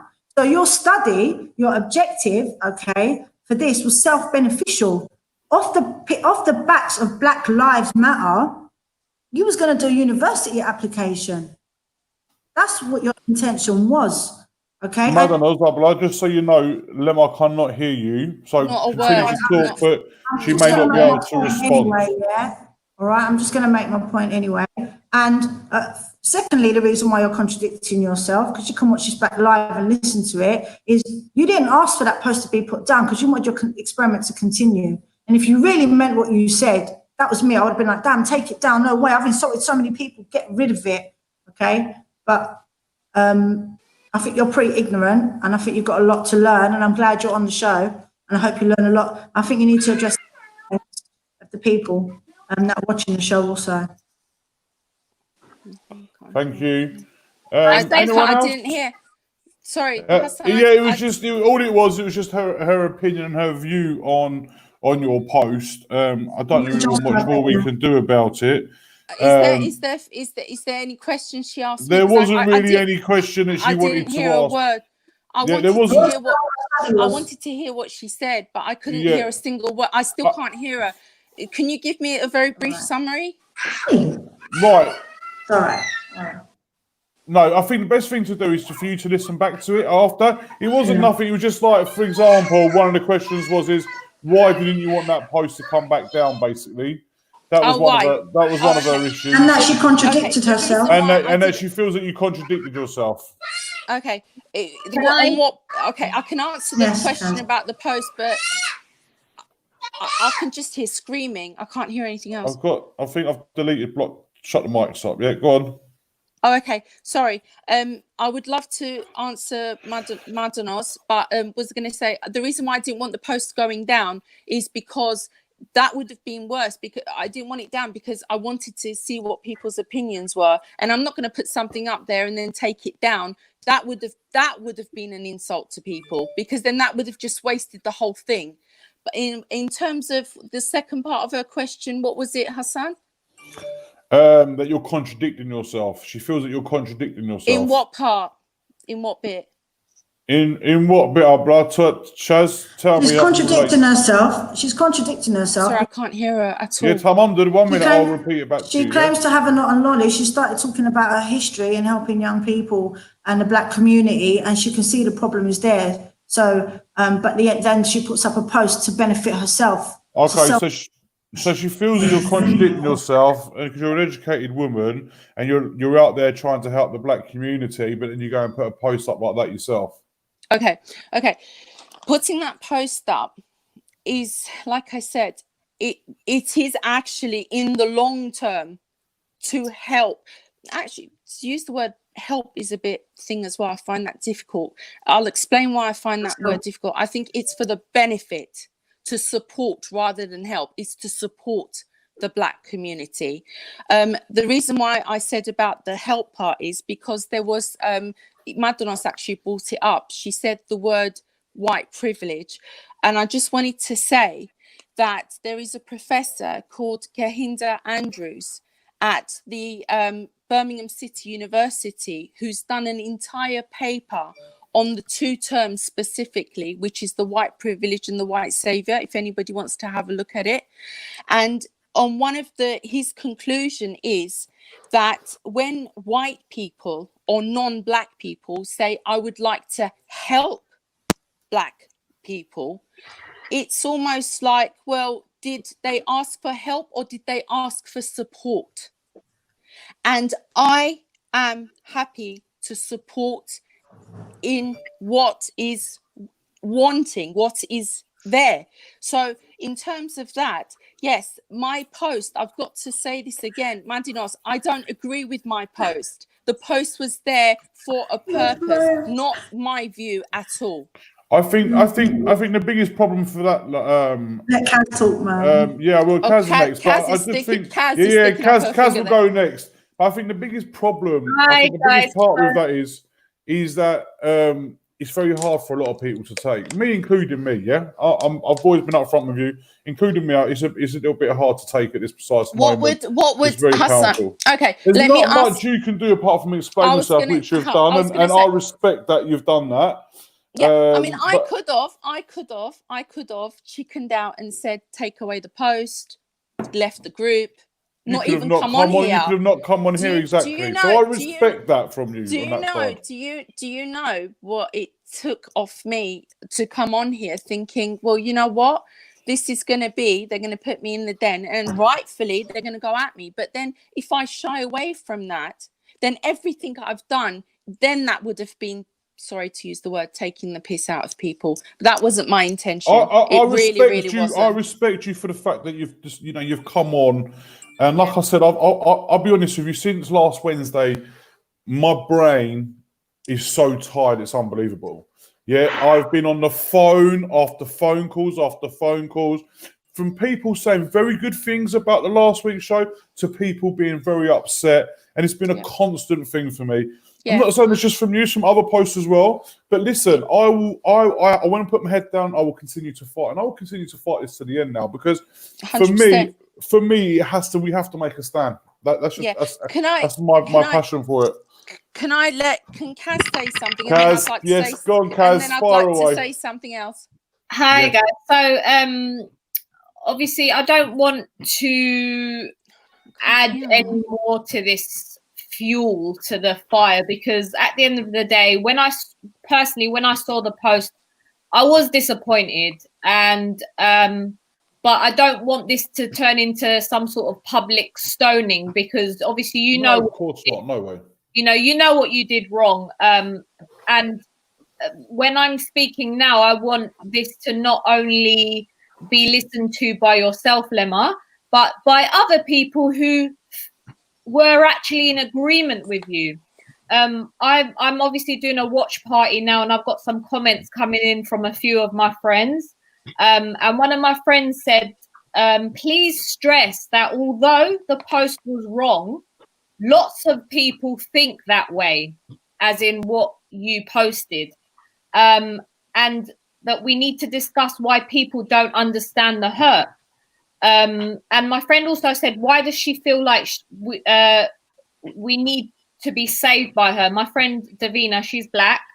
And what you were saying almost was like trying to be, again, a white savior. I also feel as though had this have been a video of an animal being killed, right, there wouldn't have been this sort of reaction. No one would have been like, cats lives matter. Do you see what I mean? So I don't know why in this day and age we see videos of people being killed and it's almost become normal for watching a black person die on a video. Like I said, if this would have been a dog, you know, for 8 minutes, a video, we would have been watching a dog being trampled on for 8 minutes. There wouldn't have been no divide. Everyone would know that that was wrong. There wouldn't be, do you see what I mean? I was really shocked actually, because I never expected that to come from you. And I even said, like, I'm confused, you know, but I didn't try to bully you or anything like that. I stood my ground and tried to educate you from the discussion I had in the morning with my two best friends who are black, who basically, you know, were explaining to me what it's like to be a black woman. And today they were saying it's harder being a black woman. And then to see something like that from my own community, you know, who I'm desperately trying to educate on other issues like cancer and stuff and taboo topics. And I was just disappointed, really. But what I was most disappointed about was seeing so many people in the community agree with what Lemma actually said and the statement that she made. And, you know, we can't hide the fact that people were saying there's nothing wrong with what Lemma is saying. And that to me spoke volumes about what's going on.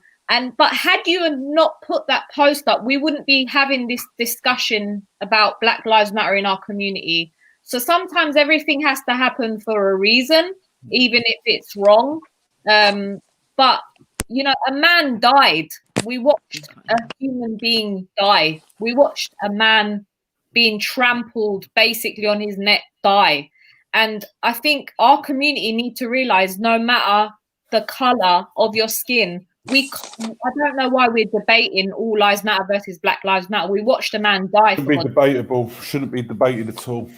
So that's just quickly, sorry, Lemma Ablo, can you still hear, or are you still struggling to hear? I just literally got the very end of what Kaz said. Literally just the end. Okay. I mean, what I was suggesting, obviously, we move back. No, it's fine. I mean, listen, Kaz was just saying through her experience and everything else. What I would suggest that, obviously, when you come back to look back at it, Hodjo, would you like to say something? Oh, yeah, I mean, I know. Sorry, Hassan. Sorry, Hussein. Did Kaz ask me any questions? There wasn't no questions in there. That was just her view and her opinion. Can I just say something? Sorry, Hussein. Sorry, give me 1 second. I want to say something. Yes. I'm going to say this in this way. I don't want my post to now be. We've come up to 1 hour 33 minutes. Can I ask that my post is now not going to be the overriding subject, because then we're moving away from the point. We're giving my what post, we're doing. Yeah, I think we're going to let Hodja speak. I think if people are going to keep saying, well, she shouldn't have heard this and that, we should leave that to a different thing, because at the moment it's becoming where I'm having to answer to people's apologizing to people, and I have apologized, but this I think we should move on because there's so much more stuff we can talk about in terms of the Black Lives Movement. And there's a lot of stuff that I'd like to share with you as well. I don't want me apologizing constantly to be the dominant of this discussion. No. But I think that what we need to do with this it's going to take it away. No. Obviously, I'm going to limit this and I'm going to give this another 5 minutes and we're switching subjects, right? But I just wanted to. I felt that it was needed that we needed to touch on, like I explained on the phone call. 100%. I think you needed to give you an opportunity to explain your side of things, and people will take perception of this away from it, whether they believe you or they don't. I personally, from me and the people that I've spoken to, and everything else, we spoke briefly about. I generally believe you're a good person. I don't believe you're a bad person at all. Thank you. But, I just think that obviously we'll differ in views and opinions, which is rightly so. So we should do, because if we all thought the same, then that would be it. I'm not going to repeat myself again. I was very annoyed with what you done the other day. I've told you that already. Yes. But we're not going to spend this. We don't want to dominate this whole thing for you, unfortunately. But these questions needed to be asked. So, question about Mayan. Yeah. Hodja, no, I wasn't. Yeah. All right, okay. First of all, I've known Lemma for a long time. I know her background. She's a very educated girl, and she does stick up for injustice in the world. And there is a lot of injustice in the world. I don't want to divert this kind of. It's something that Kaz said. So Kaz said something, and it just like stuck in my mind about if we saw an image of an animal, and we do, unfortunately, because the thing about social media. Some of the crap that people post is really disturbing. So I've tried to limit. I don't like to watch videos of cruelty to animals anyway, so they're all blocked. Anybody who does that, they get blocked and they get off my Facebook. But the only thing is, yes, Black lives do matter, and yes, every life matters because it's a life. But the problem is, these viral videos. I've seen some really disturbing viral videos a few months ago. We have a huge problem with racism all over the world. It's a major problem. We saw a crazy guy go in New Zealand. What did he do? Went into a mosque, shot everybody who was trying to escape. It's racism. We saw these Muslim fanatics go inside a church on Easter Day in Sri Lanka just because he doesn't like people from a different religion. We saw massacres. These have to be addressed. Of course, we have to address Black Matters Live. And it's so amazing that so many Black people have gone out on the streets of America, in London, in France, because France has a really bad problem with its racial problem against Black people. Black people are really marginalized in France to such a high degree that they can't even get jobs. They live in the worst areas of Paris. And so Black people are suffering all over the world. But you know what? A lot of people are suffering. Like Palestinian children are saying every day under the boots of Israeli soldiers, I can't breathe. And they're being shot. And we're actually seeing these images. But no one says anything. That's why I think it's our duty, whoever's watching this program tonight, is that every life does matter. Black lives do definitely matter. But any injustice that we see, we need to voice against it. Because if we want to live in a world where we're going to bring up our children to recognize one another, then we need to recognize the differences between different races, cultures, and religions as well. And once we see an injustice, it doesn't matter who they are, even if they're Greek. And a lot of Turkish people got this kind of thing against Greeks, or Greeks have got if you see something done, an injustice to someone because they're a different color or different race, we need to voice it. We need to have these programs like you're doing now, and we need to bring up all these injustices because we need to rally behind groups that can make a difference, because lives do matter. And especially what happened in America, and what happens in America happens on a daily basis. Black people are treated like crap. They can't get jobs. As soon as you hear someone, the stereotype about Black people, I bet he thieves. I mean, some of the rubbish I've been reading about George Floyd, it's really upsetting. People actually putting posts up, do you know what? He was a thief and he's been in prison. And they're just trying to justify the killing of this man, that he's a bad man, he deserves it. And they're Exactly. young people.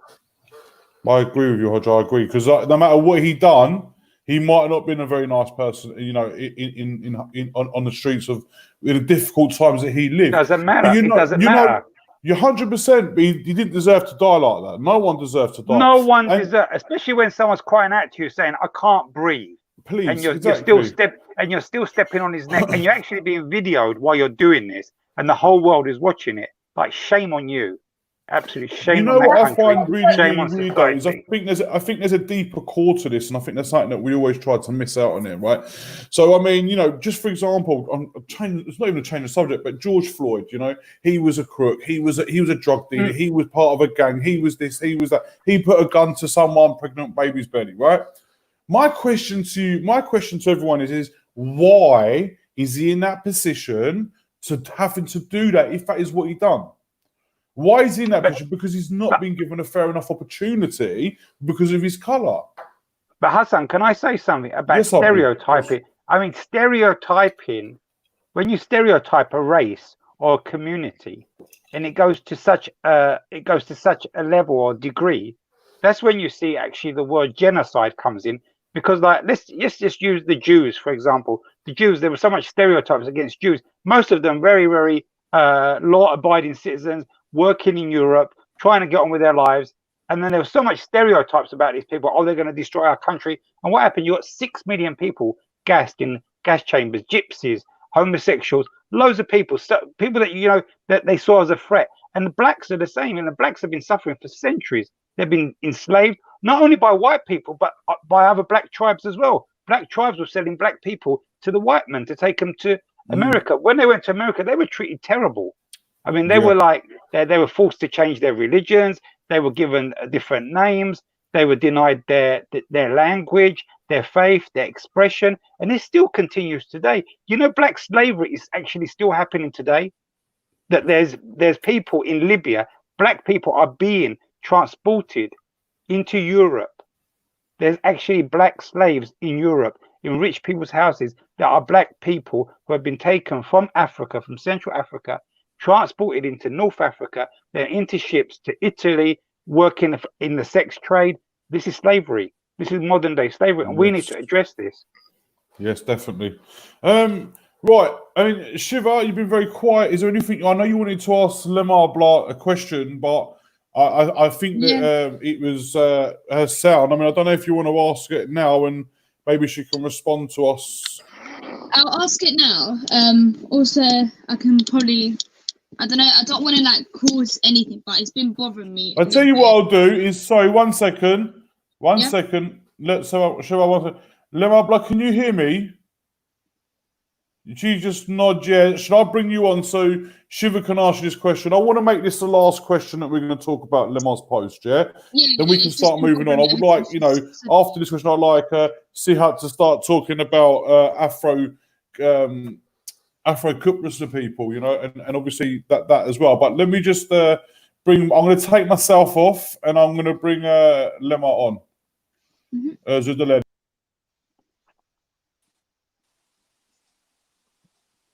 Hello? Can you hear me? I can't. No. Oh, okay. I can't. Nothing. Should I still say what I need to say? Ask the question, and hopefully Lemar can listen to it, or what she can do, she can listen back to it and hopefully answer your question at a later date time. I'm sorry about that. So basically, like, I know obviously like we don't want to like go on too much about it, but it's been bothering me ever since like she was talking about it right now. When she said that she knows that she doesn't believe in that post, and that she says that it's not her post, but she just put it on for like an experiment kind of thing. If she didn't believe in it, and if she feels like if she removed that post, and that it would insult people more, then why does she feel the need, even though she's upset a lot of people? Like, why does she think it will insult more people if she removed the post, even though she can see a lot of people have like been upset about it, angry and whatnot?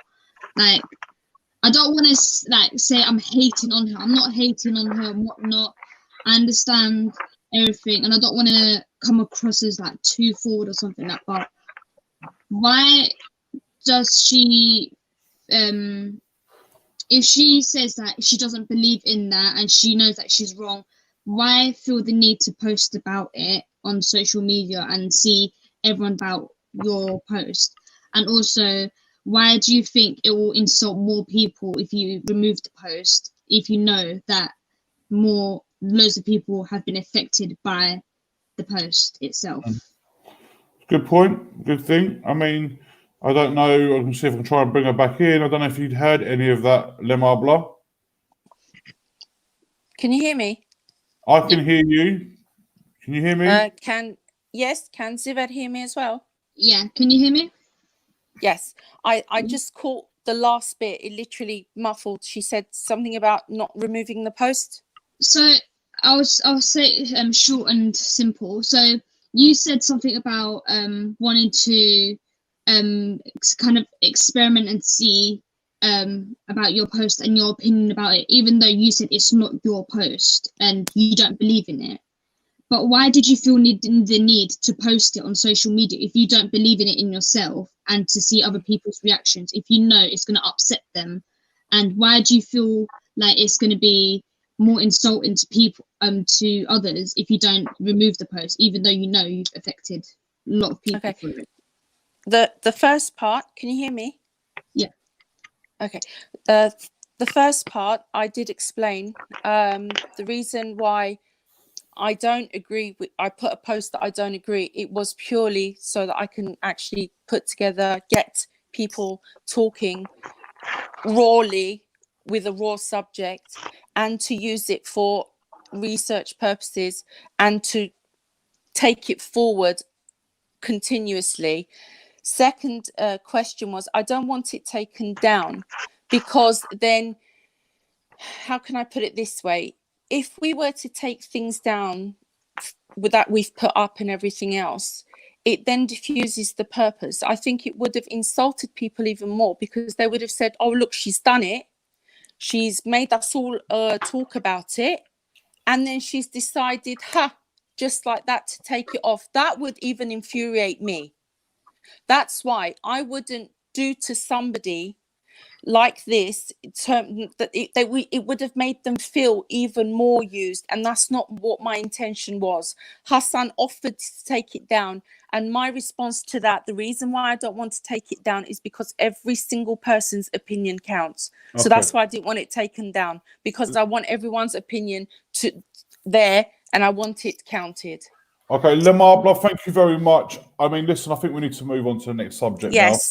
Actually, yes. I would love to as well. Can I? No, let's do it. Let's do this. So, I mean, I know we started talking about it a little bit, but Shahed, do you want to talk about Afro Kut wrestlers? I mean, when we spoke, you was very passionate about that. Yes. For people who don't know, I have Afro Cypriot heritage on my mum's side, so it was her dad who was a quarter Sudanese, so it would have been his granddad. And a lot of Afro Cypriots, not all of them, trace their descent, their origin, through the Ottoman slave trade.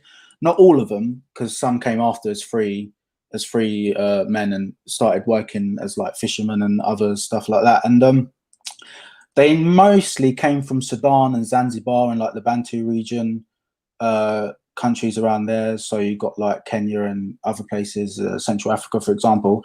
I don't know, maybe Hussein Hoja knows a bit more about me, but I read that not all of them were, most of them were non-Muslims, because there was a restriction on the enslavement of Muslims. I read that somewhere. I don't know how accurate that is.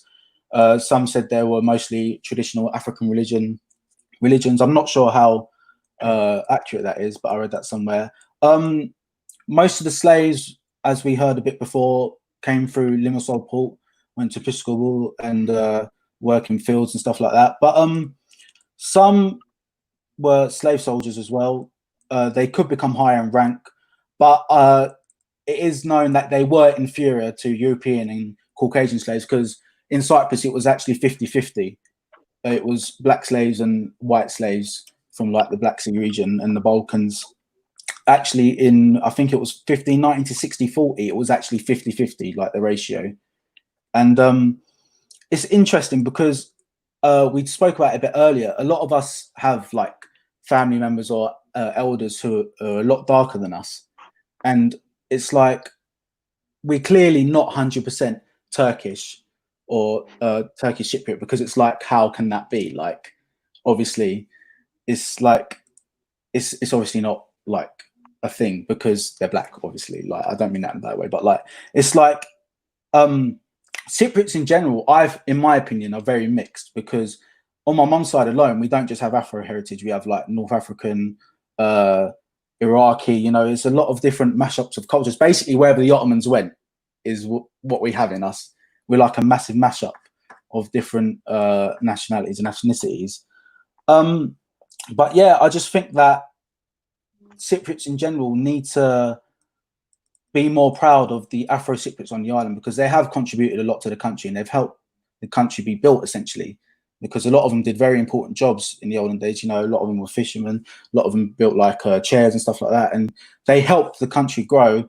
Obviously, the British came and took a lot of our money, but that's another subject, so we won't get into that. And I know a lot of people in our history, very important people, were Afro-Cypriot. We all know the song Mal Salimana. We all sing that with passion. It's about a guy called Arap Ali, an Afro-Cypriot who was murdered by British forces. Not a lot of people know that. They just think, it's a love song, you know, he probably killed himself, because you know what Turkish songs are like, you know, they all get a bit emotional about the loved ones and stuff like that. And there's an actress called Güzide Tunç, a voice actor. She was very popular. She played Hatmalı in a comedy show called Ali Korbe Jahir. It's either, I think she's Afro-Cypriot. I'm pretty certain she is. I don't know if a lot of people know who she is in the younger generation, but they've contributed a lot to our culture, and I think people need to be more accepting and embracing of that, and be more aware of Afro-Cypriots on our island. Jay, can I say something on that? Yeah, sure. Okay, so the blacks in Cyprus, actually predate the Ottoman history. So of course, the black people, even actually predate the Venetian. So blacks have been on the island as long as white people have been on the island, if you want to really put it that way, because Cyprus is like the gateway of the Mediterranean. So lots of it's possibility that even the Romans, and you know, Cyprus actually came under Egyptian rule for some. There was like a joint Roman and Egyptian rule, because you know the story about Cleopatra and Port Antony, and so there was always a connection, and there was always black people on the island. We don't know how long they stayed on the island, but obviously the Romans used a lot of black slaves as well, from Africa and from Libya and places like that. But we do know that blacks have existed in Cyprus pre-Ottoman, because there was a document I found. So, like you mentioned Piscobu. So if you look at the Ottoman archives, or some historians, that when the Ottomans are actually trying to invade Limassol, the Venetians actually, it states that the Venetians take a lot of the black people and they imprison them inside the castle, because the reason why is because the blacks were obviously Muslim, so they're going to help the conquerors, and they actually think, you know, these people are going to betray us, they might be our slaves.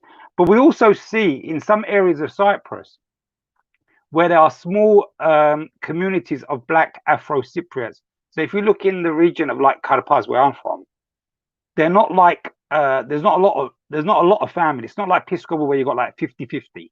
So you got like maybe 5 or 6 black families in one village. You got 3 or 4 families in another village.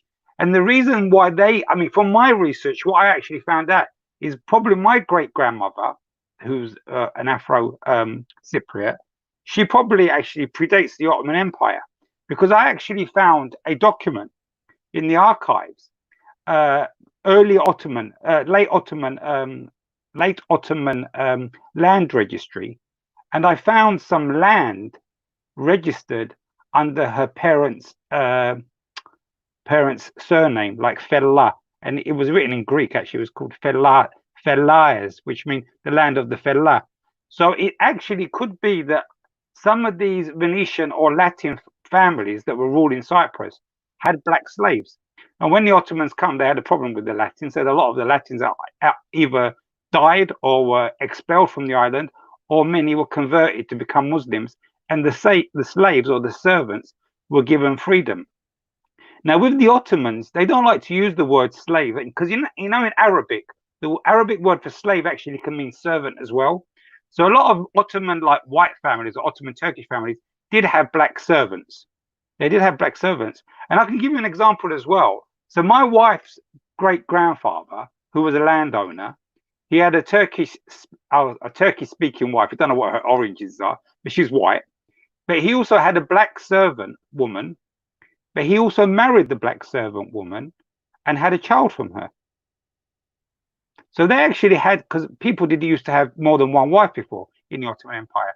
And no one should be shocked with this, because it was the law of the land at the time. If a man could afford it, he had more than one wife. And so a lot of Turkish landowners, they actually did have servants who they actually married, and they had children, and the children actually inherited land. That's why you have a lot of Afro-Cypriots. Now in Pskov being somewhere near Limassol, there was always that kind of, it was a route where people would actually come. So a lot of black people, slaves or servants, would come to work for the rich. They would stay on the island, and some of them did intermarry, because intermarriage was not uncommon in Cyprus. That's one thing we have to understand. There is a lot of people watching here who have Afro-Cypriot origins who can say, you know what, my nana was black, but my dada was jet white, or my dada was jet black, but my nana was completely white. So at one point of our history, there wasn't discrimination. People did allow them. And you know what, the one interesting document I came across was there was a lot of rich Afro-Cypriots as well. There was landowners that were Afro-Cypriot. So it's a possibility that these landowners were originally maybe servants for Venetian families who were rewarded by the Ottoman Empire or the Ottoman establishment, and inherited their owner's land and got farms or whatever. And I'll give you an example. So my great-grandmother, who was completely white, she was blue-eyed white. God knows where she came from. She might be from the Caspian Sea, from somewhere. So she marries my great-grandfather, and he's completely black. But because his father is wealthy, and wealthy families will only give to wealthy families, so there was a marriage agreed, because they wanted to keep the wealth between the two families. And he, a black man, marries a very white woman. So Afro-Cypriots have actually been on the island. They predate the Ottoman Empire, but never in the Ottoman history were blacks treated the way you would see the blacks treated by the people that colonized Africa and take them. They were not enslaved. They were not beaten up. They were given an education, because, as you said, there was lots of famous black Afro-Cypriots as well. They actually got an education. I'll give you an example. So in the Buff and Limassol, you have they were called Haji Kalfalar. And what they were like the religious teachers, but they were women. A lot of these women. And when someone died, you would see these black ladies come from Buff and Limassol and go to Larnaca, and they would be the ones who would actually do all the funeral rites in the women's section of the houses. They would do all the prayers for the people, and they were really held with like a lot of respect by the community. Like if you knew, I know a lot of people who descend from these families, they were treated with really, really a lot of respect. They run the madrasa, and if you read the book, Sir Harry Luke, Sir Harry Luke's got a fantastic book, and he was working for the governor of Cyprus in the English Empire. He talks about the Afro-Cypriots. He talks about the Afro-Cypriots. Had they actually worshipped together, and they had quite a high degree in the Ottoman Empire. The Ottoman Empire was not like the British Empire or the French or the Italians, where they were treated like you're worthless, you're our slave, you can't can you imagine an American white person would never allow his son to marry a black slave girl, never. But in the Ottoman history you do. That's why we have lots of Afro-Cypriots today, or people from Arab origins as well. Can I that's fantastic history, I've got to say. That's amazing, but some of the things that that you were saying about black slaves, Ottomans never treated their black slaves the way other slaves were treated, but they were slaves. They were taken out of their own environments and they were used, and abused. They were treated to, maybe you can learn, maybe you can work, this is what job So I'm sorry. I think a slave is a slave. You know, at the end of the day. And I think what we really need to do is get back on topic, because this is about Black Lives Matter. And I know we're looking at different comparisons of different history, but I think we need to start talking about Black history, okay? African Caribbean, you know, Nigerian, the Caribbean heritage, all right? And the fact that these people are being slaughtered left, right, and centre. We will need to start talking about problem solving. How are we going to help move this cause forward? And, you know, I haven't heard anyone say, like, for example, I mentioned Kennedy Dede, yeah? That could be my daughter on this island, okay? So how we need to move forward as a community is talk to our people in Cyprus. Maybe not a lot of people are listening to this link, all right? Listen to this conversation. And we need to get on and do the demonstrations ourselves and put things up on our windows and encourage our families in Cyprus to understand what the cause is, because they don't. Like, there is a march going on tomorrow. I don't want to get away from our culture, yeah, but this is not about our culture. We know that we've got Black in us, right? Now, there is a march happening here tomorrow, and the students have to go through so much paperwork just to be able to demonstrate for their own right, okay? Now, I've spoken to a lot of Cypriots and I've spoken to a lot of Turks, yeah, right? No one's interested. No one wants to get on board because families are not talking about it, okay? We've got a lot of connections, all right? We've got connections in the media. Our Turkish paper's not talking about Black Lives Matters and why it's so important and why changes need to happen in Cyprus. And that's what we need to do to help this community move forward, all right? I don't see it happening. I want to see Turks on the street tomorrow and Cypriots walking alongside these people in unison. We've just talked about our history and how embarrassing is it that we are not getting up and standing up for them in that way. And I think that's what we need to do, all right? And we can, you know, go around in circles and talk about us and our families. We're not the ones being murdered. We've all got white privilege. No offence, yeah, Jade, you're white privilege. Yeah, you're Afro-Cypriot, but Black people are judged of their skin and their shade. All right. And the discrimination is unbelievable in every aspect. And when you walk down the street, we've got white privilege, experience that they do. They've got no right to challenge anything in any way, shape, or form. Yeah? Like, for example, the newspapers in the UK are making Black people look bad. They're talking about COVID, yeah, and saying that the protesters, they should be thinking about COVID. There's a virus out there, but they wasn't thinking about that when they were going to the beach. Yeah, and when they were going to the Sunday market, right? So as a community, we need to spread the word amongst us, yeah? Not about us, not about what we're feeling, about making changes and how we are contributing to racism because we're not acting. I ask a question. I totally agree with you. I ask a question, though. So what we need to do, as well as trying to help educate... I use a different word. I'm trying to educate some people that need to. I mean, let me tell you something, right? There's different levels of racism, right? You've got your out and out racism, right? Well, who will tell you straight to your face. You can't help them people. Online, get the bit there. Do you understand what I mean? Absolutely. You have to let them go. You can't do nothing about them.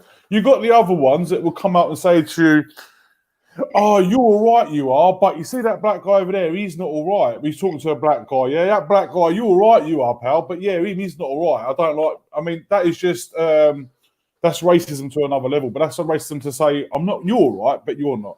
And then there's what I wouldn't call these people racist. I'd call them just ignorant, right? I'll tell you something that happened this week to me. So obviously, as I said to you, my Bashma nearly did this week, yeah? And I was on the phone so much talking to different people.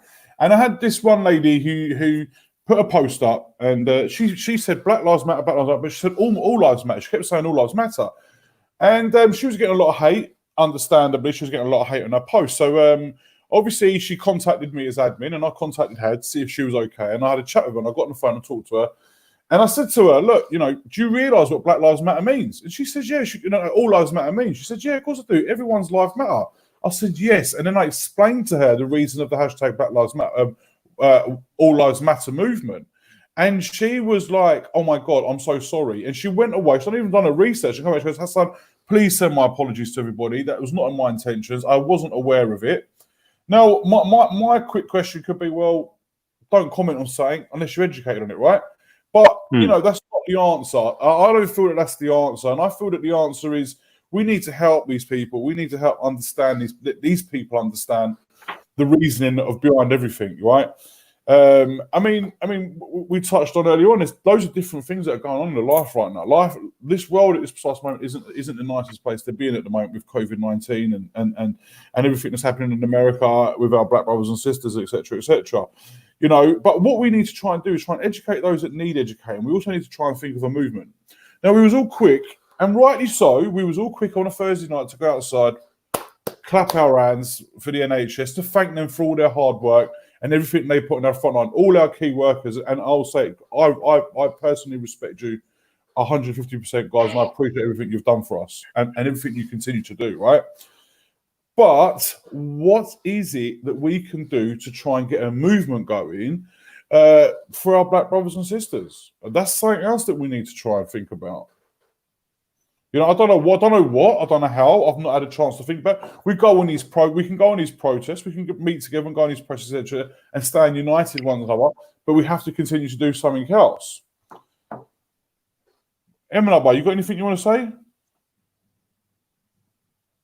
You have to take your mic off. Sorry, I forgot to press the button. No, I'm with you. You know, we need to do something, and obviously, Shaz has said it as well.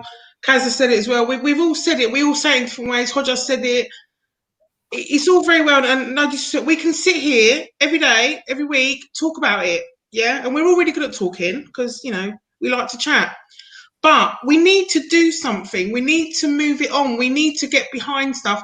Like Shaz has said, you know, where, you know, some people, obviously we've seen on the news, whatever, people have been going to rallies or protests. And if that's your thing, it's not everyone's thing. But we need to find something we can do as a community to get behind Black Lives Matter. We need to make a difference for the people that are suffering every single day.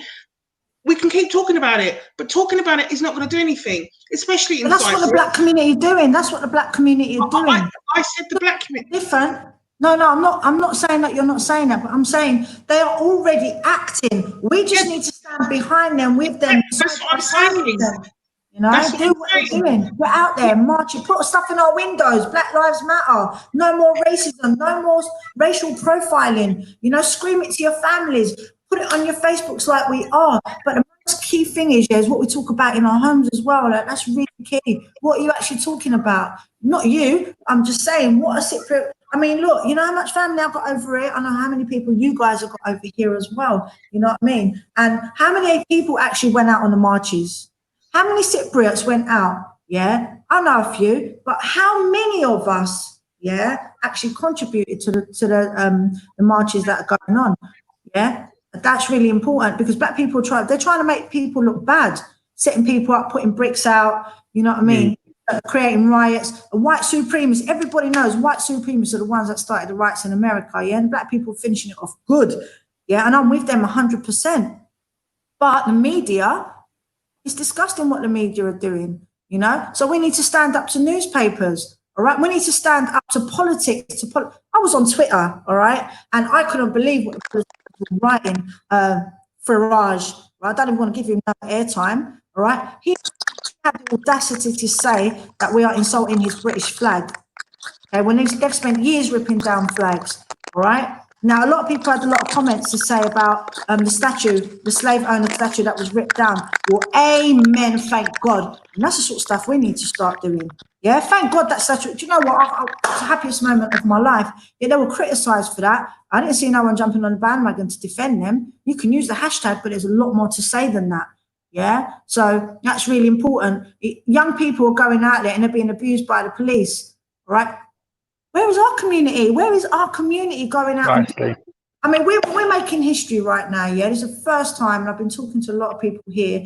Amen, we're getting up here and we're talking for the first time about racism within the community, you know what I mean? We need to keep pushing it and pushing it and pushing it. Like, I would like to see results for the Kennedy Dede's family, yeah? Yeah, so what? There were Cypriot young people that did that, right? Because they're torpilled, because their family are connected. 3 years.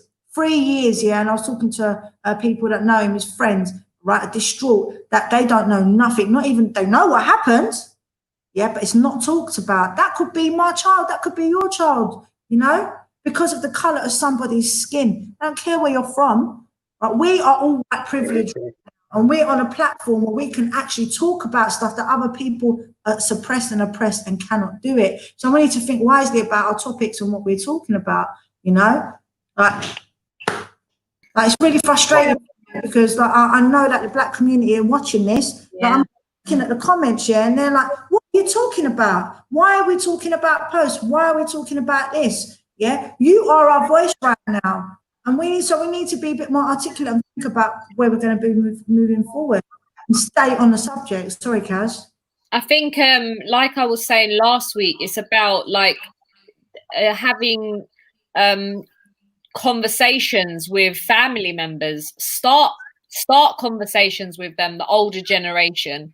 I think it's about educating the really young ones as well, like getting the correct books with inclusive illustrations in them, you know. And so again, this whole nationalism and seeing books with just white kids in it just gets completely scrapped. A friend of mine was saying she worked in a Jewish school, and I don't know if this goes for all Jewish schools, but I believe it's the one that she worked in, someone in North London.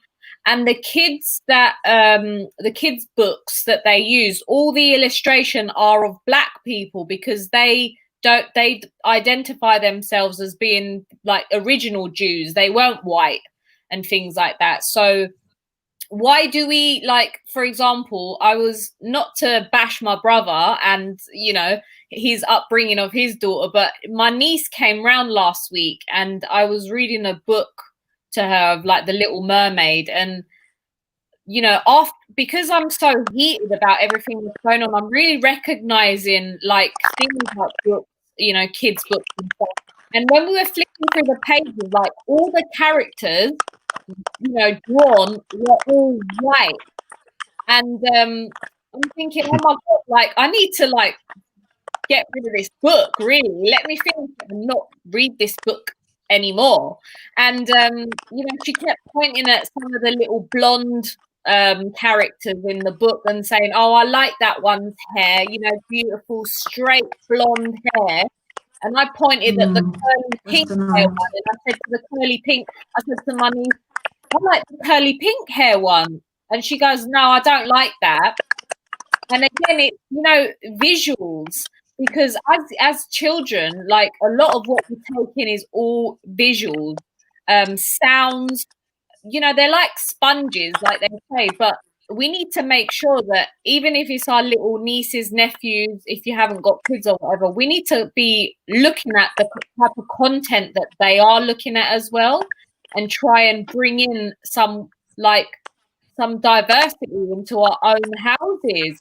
Because as much as I am, you know, proud to be Cypriot and stuff, I'm married to a mixed race man. And when we have children, I know for a fact they are going to be like bombarded with everything cultural, like to be taught about different cultures, including their own and where their great grandparents were from and whatnot. But if we go back to the conversation we had, yes, you know, our ancestors stuff, but we don't teach this to Cypriot kids anymore. We don't teach it to them. Like you're saying, you know, your ancestors are Afro-Turks and stuff like that. But again, because like Medina said, you don't look Black. You don't walk around with that stereotype. You know, you don't have to hide or try and whiten up, you know, when you walk out on the street. But like, yeah, although our ancestors might be from Egypt or whatever, we ain't teaching that to kids.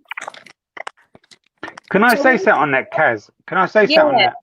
Can I just sorry, I don't want to cut you off. It's going to be the last thing I'm going to say, yeah? Trust me, it's the last thing I'm going to say, sorry. I made a comment, yeah, to somebody that said, calm down, hon, it was a mere suggestion. I get your passion, but you're starting to sound negative. You're talking to a Black female who's actually pretty much upset about some of the things that she's heard, and she's expressing herself, and she's being told to calm down. See, that's the problem right there. Why should she calm down? Why should she be calm? Her people are being murdered, bruv. Murdered. You can't tell no one to quieten down anymore. That's what the problem is. Exactly. You know, I was actually raised not very far from Shaz. I've known Shaz's family since I was a kid. We actually lived next door to each other. We lived on the second floor, and she lived on the first floor. I think they moved into the estate in the 1970s, 1978, I think, 1977. I think you moved in. But I actually was born in Bethnal Green, and I remember, I'm 50 now, right? So I remember that my mum used to have this big buggy. You don't see them buggies anymore. Them big, like 4-wheeler buggies where you can put 2 kids in. And when my mum used to go and pick my older sister up from school, she used to take the black lady who used to live next door to us. She had a little boy my age. My mum used to put us both in the buggy, just giving this as an example of our Turkey Cypriot mentality.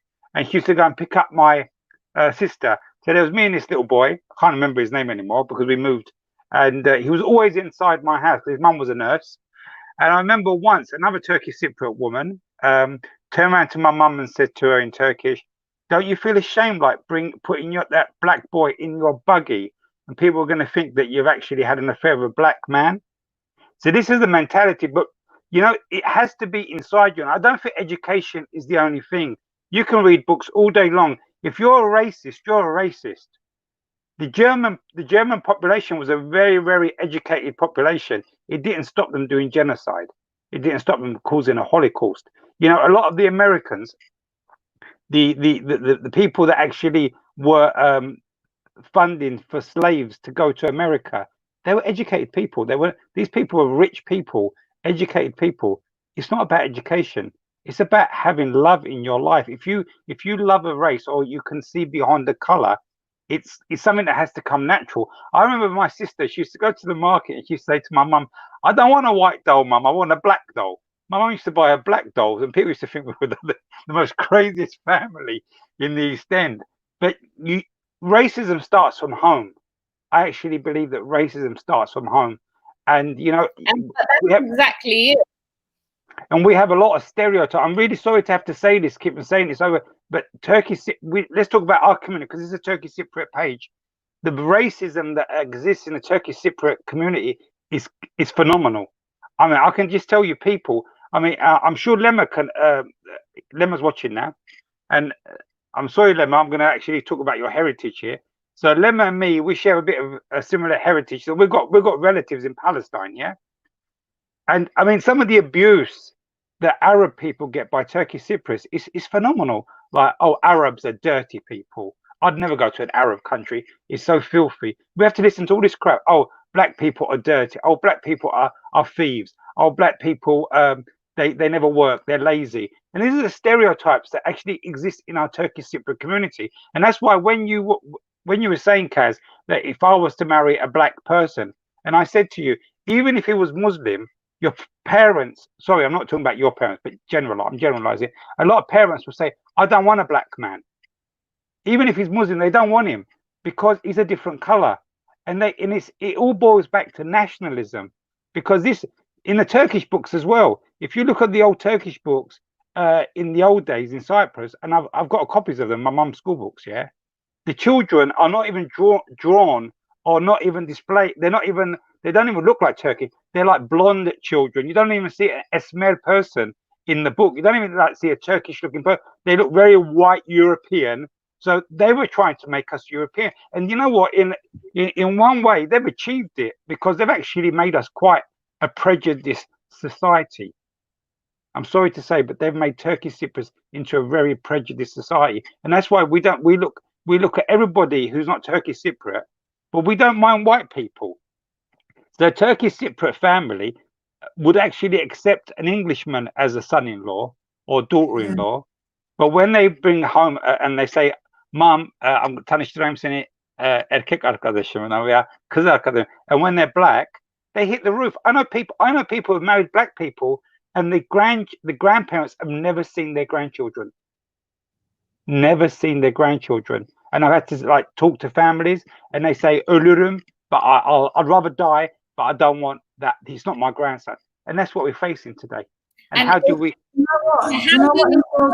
Massive point. Look, this girl here, yeah, she's saying it good. Yeah, we need to eat, live, eat, and drink and breathe this. Penetrate every institution.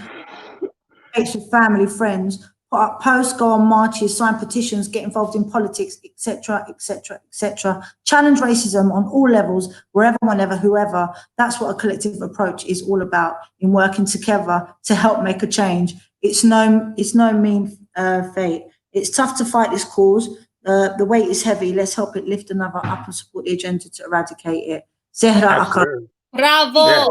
I'll big you up. Yeah, that's what it's about. That's what we should be talking about. What petitions do we need to sign? What doors are we knocking on? Who knows judges here? Yeah, who's got Todd Peely here, bruv? Yeah, let's get it on. Let's use it to benefit the black community, which we should be doing in the first place. Respect to that post. Yeah, guys, look, obviously we've been on this for like nearly 2.5 hours now. You know, it's time flown by.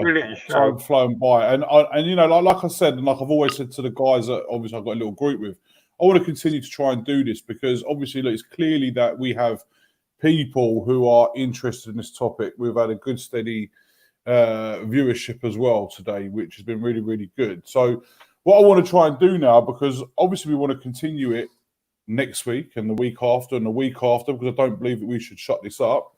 So I just want to think let's, if everyone's got some final words they want to say, maybe we can close the show up now tonight, and then we can reinstate it next week, and you know, and talk more and talk on the different subjects on how we can help our black brothers and sisters. Oh, and let's not forget Matt Ennish there as well in the background, rubbing his dog. Matt Ennish there is actually Nikolai Sangranegra. So the guy commenting, that's Matt. That's his Russian This name. is Matt. This is Matt Ennish for everybody. That's his Russian name. Yes, So, yeah. respect. He's I see it in Ennish the there. background. My last So- words are going to be. Please, yeah. What I'm gonna do quickly. Sorry, Madam Ozabra. I'm gonna. You say your last words. I'll bring you up. Bring the next person, and bring her out next person. So everyone can say the last words. Yeah, if that's okay. My last words are, let's stick to a plan and helping move forward. And all the things that young lady just talked about, I think should be our next show. We should come with some resources and really think about it, and then talk about the things that we actually did. Yeah, and that's moving forward. And also maybe have a conversation with the black community and have some black community members on here. Well said. So respect to you all. Take care. Thank you. Next, Lemma Ablo, do you want to talk?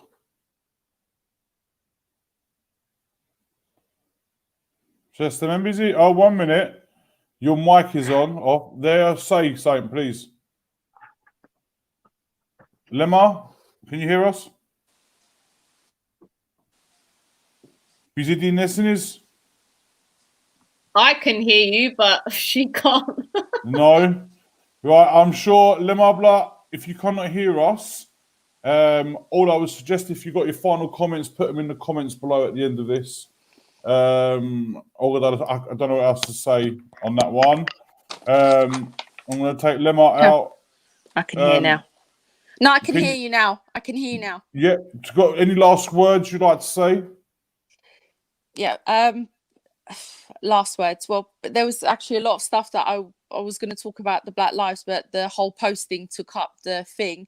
However, I would like to actually say something of a writer that I respected, and which actually, from a very young age, got me to think about race and race relations and racism, and that was Maya Angelou. She's one of my favorite authors, and one of the most favorite things that she ever said was, hate, it has caused a lot of problems in the world, but it has not solved one yet. So inshallah, I think with this whole Black Lives movement and everything that's going in the world, we try to educate ourselves first and then educate others. And then inshallah, slowly, the generations forward. I remember Kaz said something that inshallah, one day we have our kids in the future, whatever. This is what a responsible person who's actually supporting the movement does. They're planning for their future generations to educate them so that inshallah, all this that we see now happening will not go on to our future generations. Because I really think as Qibrislas, we are generally overall very open people, passionate people. So if we can exercise passion on certain subjects, I'm sure we've got the ability to change our negativity as well. So that's all I wanted to say. There was other stuff, but maybe next time. Thank you, Lamar. Thank you for coming on today as well. I'm just going to switch you out and switch someone else in. Kaz, do you want to go next? Yeah, I'll go next.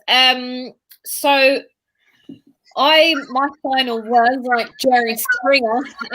So I want to say that obviously we need to wake up and love more.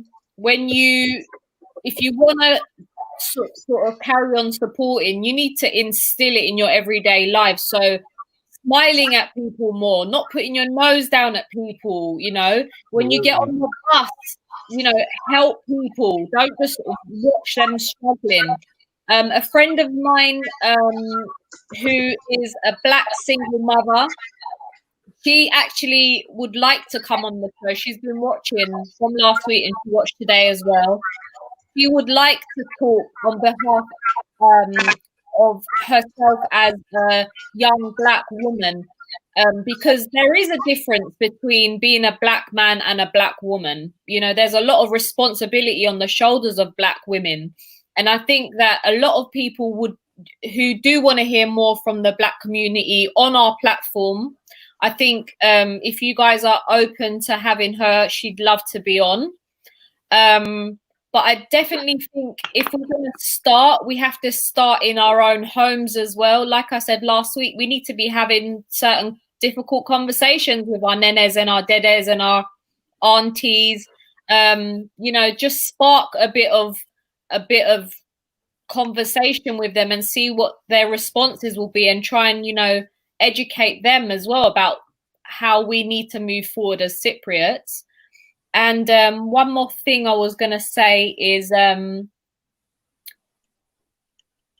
if you guys want to read any books, where's that book? So Matt was given this book. He's obviously, you guys know, he's mixed race. He's half Russian and Trinidadian English as well. He got given this book when he was a young, like, teenager growing up in London by his uncle. It's brilliant. It's called The Black Book. You've got it. It's fantastic. And it was written in the 70s and it's so relevant even today. And it's quite sad that what was happening in the 70s is still happening now. So if you want some education about way back when, this is Christopher Columbus times, right? You want to read this book and maybe start with some education in terms of not just reading quotes from modern day literature. Let's go back and find out about everything we need to, because as human beings, we need to be able to live with other human beings. We would accept if aliens came down and we'd be like, oh, what should we speak to them about? Do you know what I mean? So you need to be able to accept your neighbors for who they are and be a little bit more nicer. And I know that some Turks are like, oh, you know, you know, it's because your approach to people is not so good yourselves. You know, Turks walk around with their faces hanging down all the time. When you go down green lanes to do your shopping, the little daisies are rude, man. They're rude to Matt all the time.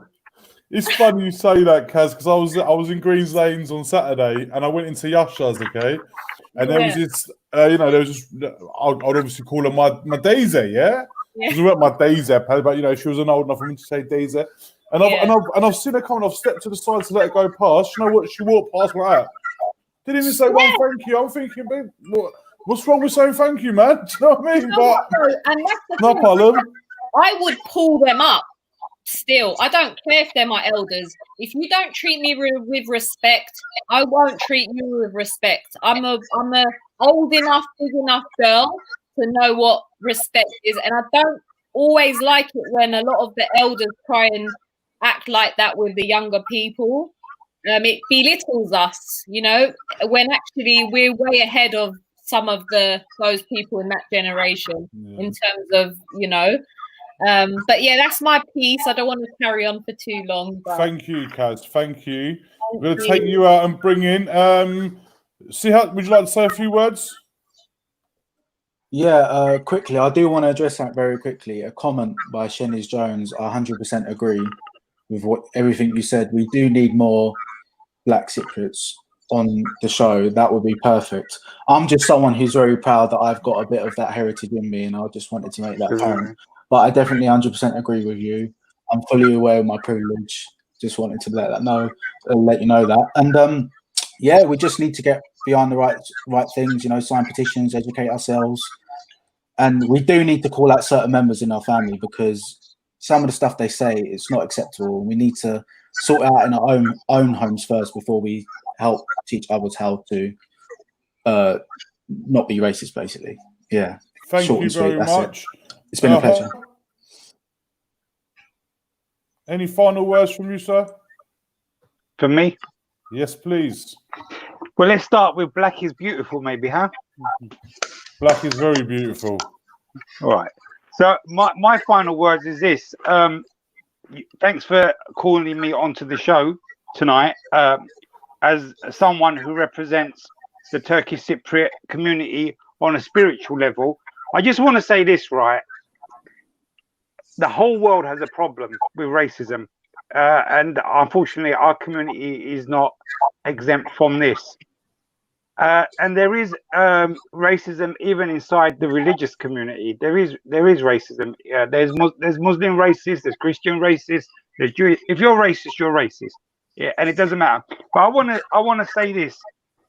In the Islamic religion, because I'm here to represent my religion as well at the same time, being the spiritual talker for the community, we believe that, and the Christians and the Jews believe this, that we all came from one man and one woman. If you believe it, you believe it. If you don't believe it, you don't believe it. Even if you don't believe it, we all know now that creation, the first man was probably from Africa. We all know this. Even if you're not religious, it's scientifically proven that the cradle of civilization is Africa. But in my belief, the first man is Adam. Now in Arabic, Adam means black.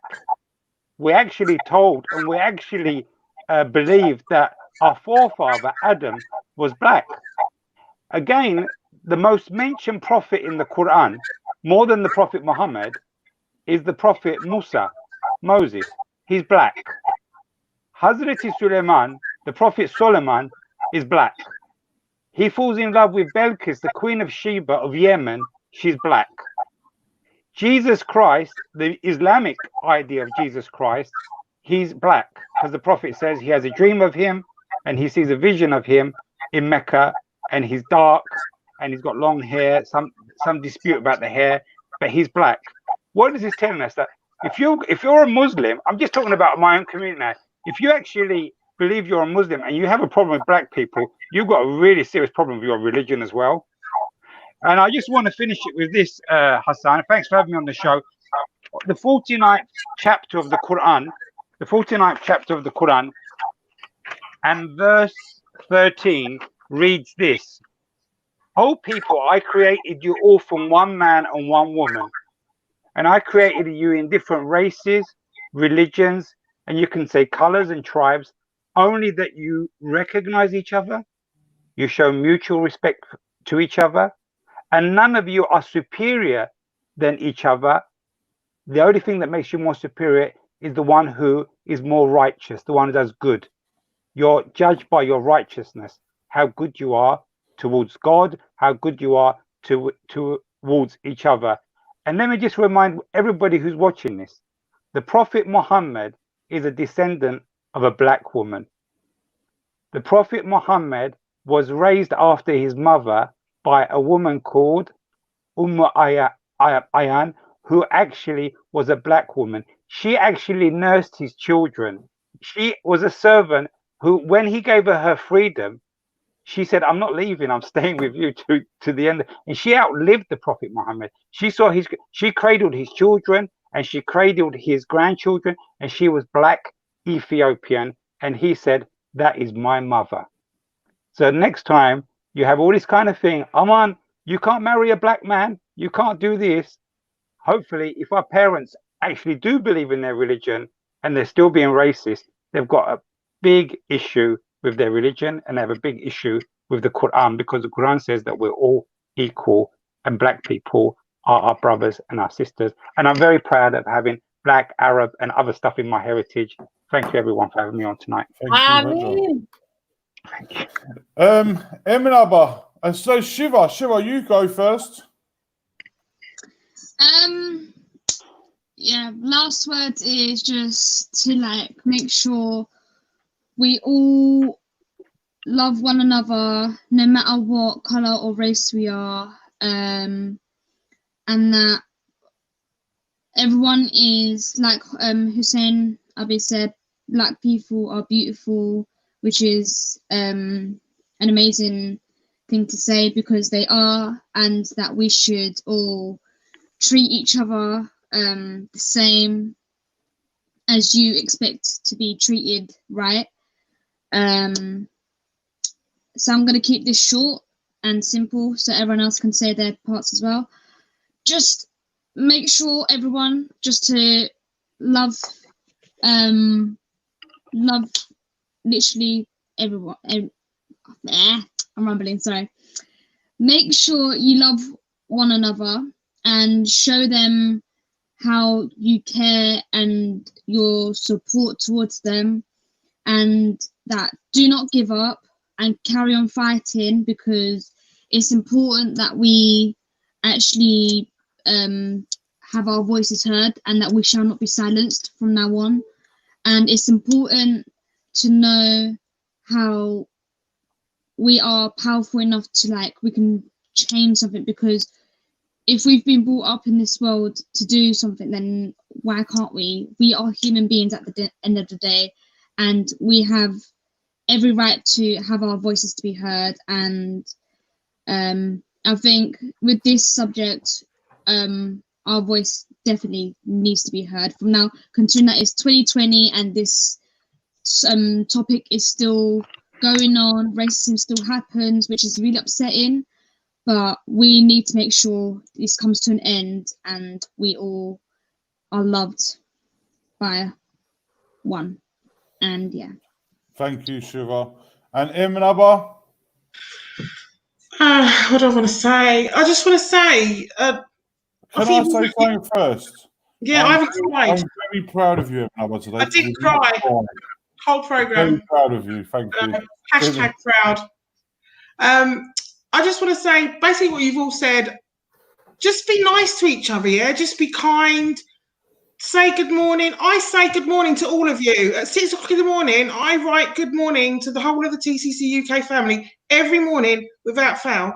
Come and say morning. It don't cost you anything. It doesn't cost anyone to be nice, kind. Just be kind. Respect each other. Like I've said, if you don't agree, you don't agree. Just be kind. It don't cost nothing. Just love each other.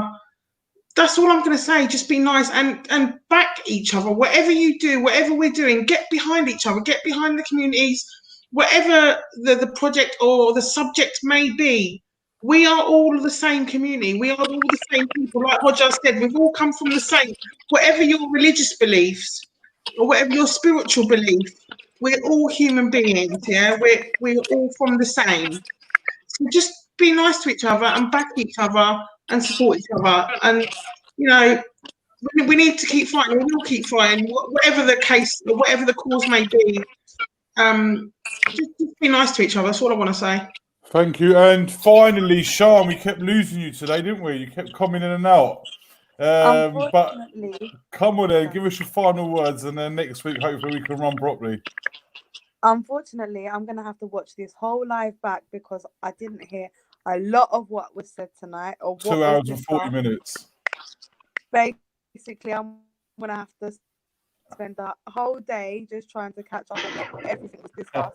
And I'll have to give everyone my input next week on what my thoughts and what my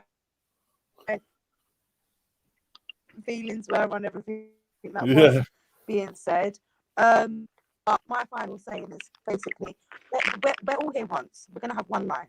Let's make it count. Let's make change, and let's change it leave an imprint of bringing this world together to bring some sort of peace. And if this is going to be our making of making a change for the future, for our future generations to come, then let's do it. Let's do it as a big family. You know, we've got over 10,000 people on this platform. If we all got together and we went outside to our neighbours and we held their hand and we went together. Losing one you. person, or even two people either side, as one Turkish person, as one Turkish Cypriot person, and we had two black people, and we walked the streets together, or we marched peaceful protests in silence, and everybody did that. For example, this is just an example. On this group, that equals 30,000 people. If we walk together and we show solidarity rather than division, then we can make change. So my final thing is let's do it together as a whole group, as a whole community, as people. You know, let's just have their backs. If we was the weaker link, or we was being ostracized, or we need that empowerment and people behind us too. You know, just how we would want. Let's go behind them. Let's support them. Sean, thank you. That was a little bit in and out. Yeah. Talking or anyone anything. Yeah. Can you hear me? Yeah. That was a little bit in and out, so you might want to write it in the comments at the end. Yeah. It's too crackly. It can't hear you properly, unfortunately. But guys, I'm going to finish this off now. I want to thank all the panel today: Hodja, Emanaba, Kaz, Madanos, Sean, Lamar, Abla, sorry, and Shiha, and who else do I miss? Anyone else? So I'm trying to monitor so many people. Javid. My pronunciation's so bad, guys. You're bad I enough. want to thank you all for coming on, and I really appreciate it. I really find these conversations really, really good, and it gives us a lot of opportunity to express our feelings and try and bring us all one together, right? I'm just going to mute Sean's mic. Oh, look at that. Is that gone? Killing us. Yes. Oh. Sorry, Sean. I really want to thank you all coming on. You know, obviously we went with 9 people today. I think that might have been a little bit too much headache for us all, to be honest. It was definitely a headache for me trying to flick people in. It was really done good, man. We've done all right, and I appreciate it. And hopefully, as we said from the first one, if we can help change people's views, educate some people, or make them understand it better every week. And if it's 1 or 2 people, it means we're making a step forward. So I appreciate all your time and everyone. I appreciate everyone tuning in. You can watch this back. It will be on YouTube and it will be on, obviously, on the PTC UK page. It's a good night from us all. And if anyone wants to come on next week, just get in touch with me, Hassan Osman, on Facebook, messenger me, and we'll discuss it and we'll try and get you guys on. And thank you, everyone, for your time today. I very much appreciated. Awesome. Together we stand, divided we fall. Always remember that. Okay? Hadi iyi geceler. Good night. Thank you. Good night.